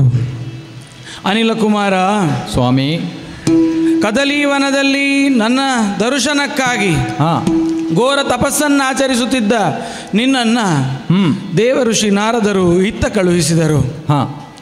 ಯುಗ ಯುಗದಲ್ಲೂ ನಿನಗೆ ದರ್ಶನ ಇಯ್ಯುತ್ತೇನೆ ಎಂಬ ನನ್ನ ಮಾತನ್ನು ನಾನು ಈಡೇರಿಸಿದ್ದೇನೆ. ಧನ್ಯನಾದೆ ಸ್ವಾಮಿ. ನಿನಗೆ ದರ್ಶನವನ್ನು ಇತ್ತಿದ್ದೇನೆ. ಆದರೆ ನನ್ನನ್ನು ಕಂಡಾಗ ನಿನಗೆ ಆಗಬೇಕಾದಂಥ ಖುಷಿ ನಿನ್ನಲ್ಲಿಲ್ಲ, ಸಂತೋಷ ನಿನ್ನಲ್ಲಿ ಕಾಣುತ್ತಿಲ್ಲ. ಆ ಸ್ಥಿತಿಯಲ್ಲಿ ನೀನಿಲ್ಲ. ನಿನ್ನ ಹೃದಯದಲ್ಲಿ ನನ್ನ ಮೇಲೆ ಅಪನಂಬಿಕೆ ಖಂಡಿತ ಇಲ್ಲ ಸ್ವಾಮಿ. ಅವಿಶ್ವಾಸವೇ ಇಲ್ಲ ಸ್ವಾಮಿ. ನಿನ್ನ ಕೈಯನ್ನು ನಾ ಬಿಟ್ಟೆ ಎಂದು ಭಾವಿಸಿದೆಯೇ ಹನುಮಂತ? ಇಲ್ಲ ಸ್ವಾಮಿ. ನನ್ನ ಕಾಲ ಬುಡದಲ್ಲಿ ಕುಳಿತು ಸ್ತುತಿಸುತ್ತ ಆ ಸ್ತುತಿಯ ಭಕ್ತಿಗಿಂತ ನಿನ್ನ ಮನಸ್ಸಿನಲ್ಲಿ ಅಂತರಂಗದಲ್ಲಿರುವ ಬಿಸಿಯ ನಿಟ್ಟುಸಿರು ನನ್ನನ್ನು ತಟ್ಟುತ್ತಾ ಇದೆ ಹನುಮಂತ. ಹೌದೇ ಸ್ವಾಮಿ. ನೀನು ಈ ಜಗತ್ತಿನಲ್ಲಿ ನಿನ್ನ ಶ್ರದ್ಧೆಗಿಂತ ದೊಡ್ಡದು ಬೇರೆ ಯಾವುದಿದೆ ಹನುಮಂತ? ಈ ಪ್ರಪಂಚದಲ್ಲಿ ರಾಮ ಸಂಕಲ್ಪ ಗೆಲ್ಲಬೇಕು, ಅದಕ್ಕೆ ಎಂದಿಗೂ ಸೋಲಾಗಬಾರದು ಎನ್ನುವಂತಹ ಪಣತೊಟ್ಟು ಆ ಶ್ರದ್ಧೆಯನ್ನ ಎಂದಿಗೂ ನೆರವೇರಿಸುವಂತಹ ಗಟ್ಟಿಗ ನೀನು. ಆ ಗಟ್ಟಿ ಶ್ರದ್ಧೆಯ ಮುಂದೆ ನಿನ್ನನ್ನು ಸೋಲಿಸಲು ಅನ್ಯರಿಗೆ ಸಾಧ್ಯ ಉಂಟೆ ಹನುಮಂತ? ಆದರೂ ಸೋಲಾಯಿತು ಸ್ವಾಮಿ. ಹಾಗಾಗಿ ಆ ಸೋಲಾಗಿದ್ದರೆ ಅದು ಶ್ರೀರಾಮನಿಂದ ಅಲ್ಲದೆ ಬೇರೆ ಯಾರಿಂದಲೂ ಅಲ್ಲ. ಹೌದೇ ಸ್ವಾಮಿ. ಹಾಗಾಗಿ ನೀನು ಸೋತಿದ್ದರೆ ಅದು ನನಗೆ ಹೊರತು ಇನ್ನಾರಿಗೂ ಅಲ್ಲ. ಹಾಗಾಗಿ 3 ಬಾರಿ ಕಟ್ಟಿದಂಥ ಸೇತುವೆಯನ್ನ ಸುಲಭ ಸಾಧ್ಯದಿಂದ ಮುರಿದಂಥ ನಿನಗೆ 4ನೇ ಬಾರಿಯ ಸೇತುವೆ ಮುರಿಯಲು ಕಷ್ಟವಾದೀತೆ ಹನುಮಂತ? ಕಷ್ಟವಾಯಿತು ಸ್ವಾಮಿ. ಇಲ್ಲ, ಆ ಕಷ್ಟವಾಗಲು ಕಾರಣ ನಾನು ಕೂರ್ಮಾವತಾರಿಯಾಗಿ ಆ ಸೇತುವೆಯನ್ನು ಬೆನ್ನಿನಲ್ಲಿ ಧರಿಸಿದಂತಾಗಿ ಅದು ನಿನಗೆ ಮುರಿಯಲು ಸಾಧ್ಯವಾಗಲಿಲ್ಲ. ಕೂರ್ಮಾವತಾರದಲ್ಲಿ ಆ ಸೇತುವೆಗೆ ನೀವು ಬೆನ್ನು ಕೊಟ್ಟು ಮತ್ತೊಮ್ಮೆ ನಿಮ್ಮನ್ನು ತುಳಿದಂಥ ಪಾಪಕೃತ್ಯವನ್ನು ನಾನು ಮಾಡಿದ್ದೇನೆ ಸ್ವಾಮಿ. ಕೊಂಡಬೇಡ ಹನುಮಂತ ಸ್ವಾಮಿ. ಆ ಕೂರ್ಮಾವತಾರಿಯಾಗಿ ಆ ಬೆನ್ನ ಮೇಲೆ ಸೇತುವೆಯನ್ನು ಧರಿಸಲು ಒಂದು ಕಾರಣ ಇದೆ. ಏನು ಸ್ವಾಮಿ? ಆ ಅರ್ಜುನನನ್ನು ನಾನು ಉಳಿಸಿಕೊಳ್ಳಬೇಕಾಗಿದೆ. ಆ ಉಳಿಸಿಕೊಳ್ಳಲು ನನ್ನದೊಂದು ಪ್ರಯತ್ನ, ನಿಮ್ಮಿಬ್ಬರನ್ನು ಸೇರಿಸಲು ಇದು ನನ್ನ ಪ್ರಯತ್ನ. ಹನುಮಂತ, ತಾಯಿಯ ಮುಂದೆ ಸಣ್ಣ ಮಗ 3 ಬಾರಿ ಸೋತು ಅಷ್ಟು ಅಳುತ್ತಿರುವಾಗ ಆ ತಾಯಿ ಆ ಸಣ್ಣ ಮಗುವನ್ನ ಹೋಗಿ ಬಾಚಿ ತಬ್ಬಿಕೊಳ್ಳುವುದು ತಪ್ಪೇ ಹನುಮಂತ? ಪ್ರಕೃತಿ ಸಹಜವಾಗಿರುವುದು ಸ್ವಾಮಿ. ಆ ರೀತಿ ಅಳುತ್ತಿರುವಾಗ ಆ ದೊಡ್ಡ ಮಗುವನ್ನು ಗದರಿದಂತೆ ನಟಿಸುವುದು ಆ ತಾಯಿದು ತಪ್ಪೇ ಹನುಮಂತ? ಇಲ್ಲ ಸ್ವಾಮಿ. ಹಾಗಾಗಿ ಆ ರೀತಿ ನಟಿಸಿದ್ದೇನೆ ಅಷ್ಟೇ. ಹೌದೇ? ಹಾಗಾಗಿ ಈ ರೀತಿ ಮಾಡಲು ಕಾರಣ ಒಂದೇ, ನಿಮ್ಮಿಬ್ಬರನ್ನ ಸೇರಿಸುವಂಥದ್ದು. ತ್ರೇತಾಯುಗ ಕಳೆದಿದೆ, ದ್ವಾಪರ ಬಂದಿದೆ. ಆ ನಿನ್ನ ಶ್ರೀರಾಮನೇ ಈ ಯುಗದ ಶ್ರೀಕೃಷ್ಣ. ಓಹೋ. ಅಂದು ಹೇಗೆ ನಿನ್ನನ್ನು ನನಗೆ ಸಮರ್ಪಿಸಿಕೊಂಡಿದ್ದೆಯೋ ಅದೇ ರೀತಿ ಇವನು ನನ್ನನ್ನು ಈ ಯುಗದಲ್ಲಿ ಸಮರ್ಪಿಸಿಕೊಂಡಿದ್ದಾನೆ. ಅಂದು ಹೇಗೆ ನಿನ್ನಿಂದ ರಾವಣಾದಿಗಳ ನಾಶವಾಯಿತೋ ಈ ಯುಗದಲ್ಲಿ ಈ ದರಿತ್ರಿಯಲ್ಲಿರುವಂತಹ ದುಷ್ಟರ ವಧೆ ಇವನಿಂದ ಆಗಬೇಕಾಗಿದೆ. ಓಹೋ. ಹಾಗಾಗಿ ನೀವಿಬ್ಬರು ಒಂದಾಗಬೇಕು. ಹೌದೇ ಸ್ವಾಮಿ. ಅರ್ಜುನನಿಗೆ ಇನ್ನು ಮುಂದೆ ಆಗಬೇಕಾಗಿರುವ ಎಲ್ಲ ಸಾಧನೆಗಳಿಗೆ ನೀನು ಸಹಕಾರಿಯಾಗಬೇಕಾಗಿದೆ. ಅವನು ಬೇಡಿದಾಗ, ಅವ ಕರೆದಾಗ ಇದು ರಾಮ ಕಾರ್ಯ, ಇದು ಸ್ವಾಮಿ ಕಾರ್ಯ ಎಂದು ಭಾವಿಸಿಕೊಂಡು ಅವನಿಗೆ ಸಹಕಾರಿಯಾಗು. ತನ್ಮೂಲಕವಾಗಿ ಈ ಬದುಕಿನಲ್ಲಿ ಧರ್ಮ ಸಂಸ್ಥಾಪನೆಗೆ ನೀನು ಸಹಕಾರಿಯಾಗು. ನಿಶ್ಚಿಂತನಾಗಿರು ಹನುಮಂತ, ನಿಶ್ಚಿಂತನಾಗಿರು. ನಿಶ್ಚಯವಾಗಿ ಅವನಿಗೆ ಸಹಕಾರಿಯಾಗುತ್ತೇನೆ. ಧನ್ಯನಾದೆ ಸ್ವಾಮಿ. ಅಯ್ಯ ಅರ್ಜುನ ದೇವಾ, ಬತ್ತಳಿಕೆಯಿಂದ ಒಂದು ಬಾಣವನ್ನು ತೆಗೆದು ಧನಸ್ಸಿಗೆ ಹೂಡಿದಾಗ 10 ಆಗಿ, ಹೊರಟಾಗ 100 ಆಗಿ, ಮಾರ್ಗ ಪದದಲ್ಲಿ 1000ವಾಗಿ, ಲಕ್ಷಗಳಾಗಿ, ಕೋಟಿಗಳಾಗಿ ಶರ ಸೇತುವೆಯನ್ನೇ ನಿರ್ಮಿಸಿದೆಯಾ? ಹೌದು. ಈ ಧನಸ್ಸಿನಿಂದ ಕೂಡಿದ ಕೋಟಿ ಶರಗಳಿಂದ ನಿರ್ಮಿತವಾಗಿರುವ ಶರ ಸೇತುವೆಯ ಈ ಜಾಗ ಇನ್ನು ಮುಂದೆ ಧನುಷ್ಕೋಟಿ ಎಂಬ ಅಭಿಧಾನದಿಂದ ಪವಿತ್ರ ಸ್ಥಳವಾಗಿ ಪ್ರಸಿದ್ಧಿಯಾಗಲಿ. ಇಂದಿನಿಂದ ಈ ಜಾಗದಲ್ಲಿ ಈ ಧನುಷ್ಕೋಟಿಯಲ್ಲಿ ಯಾರು ಶ್ರೀರಾಮನನ್ನು ಧ್ಯಾನಿಸುತ್ತಾರೋ ಅವರಿಗೆ ಆಯುರಾರೋಗ್ಯ, ಐಶ್ವರ್ಯ, ಸಕಲ ಇಷ್ಟಾರ್ಥಗಳು ಸಿದ್ಧಿಯಾಗಿ ಬರುವಂತಾಗಲಿ. ಅರ್ಜುನ, ದೇವಾ, ಅಣ್ಣನೆಂದು ತಿಳಿಯದೆ ದುಡುಕಿ ಅವನಲ್ಲಿ ವ್ಯವಹರಿಸಿದೆ. ಹಾಗಾಗಿ ಅವನಲ್ಲಿ ಕ್ಷಮೆಯನ್ನಾಚಿಸು. ಹಾಗೂ ಇನ್ನು ಮುಂದೆ ನಡೆಯುವ ಈ ಸಾಧನೆಯ ಕೆಲಸದಲ್ಲಿ ಅವನು ನಿನಗೆ ಸಹಕಾರಿಯಾಗುವಂತೆ ಅವನಲ್ಲಿ ಸಹಾಯವನ್ನು ಬೇಡು. ಆದೀತು ಅಣ್ಣದೇವಾ. ಸೋದರ ಅರ್ಜುನ, ಅತಿಯಾದ ಉತ್ಸಾಹದಿಂದ ಉದ್ವೇಗದಿಂದ ನಿನ್ನಲ್ಲಿ ವಾಗ್ವಾದವನ್ನು ನಾನು ಬೆಳೆಸಿದೆ. ನಿನ್ನ ಶಕ್ತಿ ಎಷ್ಟು, ನಿನ್ನ ಸತ್ವ ಎಷ್ಟು ಎನ್ನುವುದು ನನಗೆ ಈಗ ಅರ್ಥವಾಗಿದೆ. ನನ್ನದಾದಂತಹ ತಪ್ಪನ್ನು ಮನ್ನಿಸಿ ಮುಂದೆ ನನ್ನ ಬದುಕಿನ ಉತ್ಕರ್ಷೆಯಲ್ಲಿ ನೀನು ಸಂಪೂರ್ಣನಾಗಿ ನನಗೆ ಸಹಕರಿಸಬೇಕಾಗಿ ನಿನ್ನಲ್ಲಿ ವಿನಂತಿಸಿಕೊಳ್ತಾ ಇದ್ದೇನೆ ಅಣ್ಣದೇವ. ಅರ್ಜುನ, ನಿರುತ್ಸಾಹದಿಂದ ನಿರ್ಲಿಪ್ತತೆಯಿಂದ ಈ ಜಾಗದಲ್ಲಿ ಪುಣ್ಯ ಕ್ಷೇತ್ರದಲ್ಲಿ ರಾಮನಾಮವನ್ನು ಭಜಿಸುತ್ತಿದ್ದಂತಹ ನನ್ನನ್ನು ಎಬ್ಬಿಸಿ ರಾಮ ದರ್ಶನಕ್ಕೆ ಕಾರಣನಾದವನು ನೀನು. ಅಂತಹ ಪುಣ್ಯ ಕಾರ್ಯವನ್ನು ನೀನು ನೆರವೇರಿಸಿದ್ದಿ. ಅಂತಹ ನಿನ್ನನ್ನು ಮಾನಿಸುತ್ತಾ ಮುಂದಿನ ದಿನಗಳಲ್ಲಿ ನಿನಗೆ ಶ್ರೇಯಸ್ಸಿಗಾಗಿ ನಾನು ಸದಾ ಸಹಕಾರಿಯಾಗಿರುತ್ತೇನೆ. ಕಪಿಕೇತನನಾದಂತಹ ನಿನ್ನ ರಥದಲ್ಲಿ ಸ್ವಯಂ ನಾನೇ ಸ್ಥಾಪಿತನಾಗಿದ್ದುಕೊಂಡು ಮುಂದಿನ ದಿನಗಳಲ್ಲಿ ಅನುಗ್ರಹಿಸುತ್ತೇನೆ. ನಿಶ್ಚಿಂತನಾಗಿರು, ಒಳ್ಳೆಯದಾಗಲಿ. ಧನ್ಯನಾದೆ.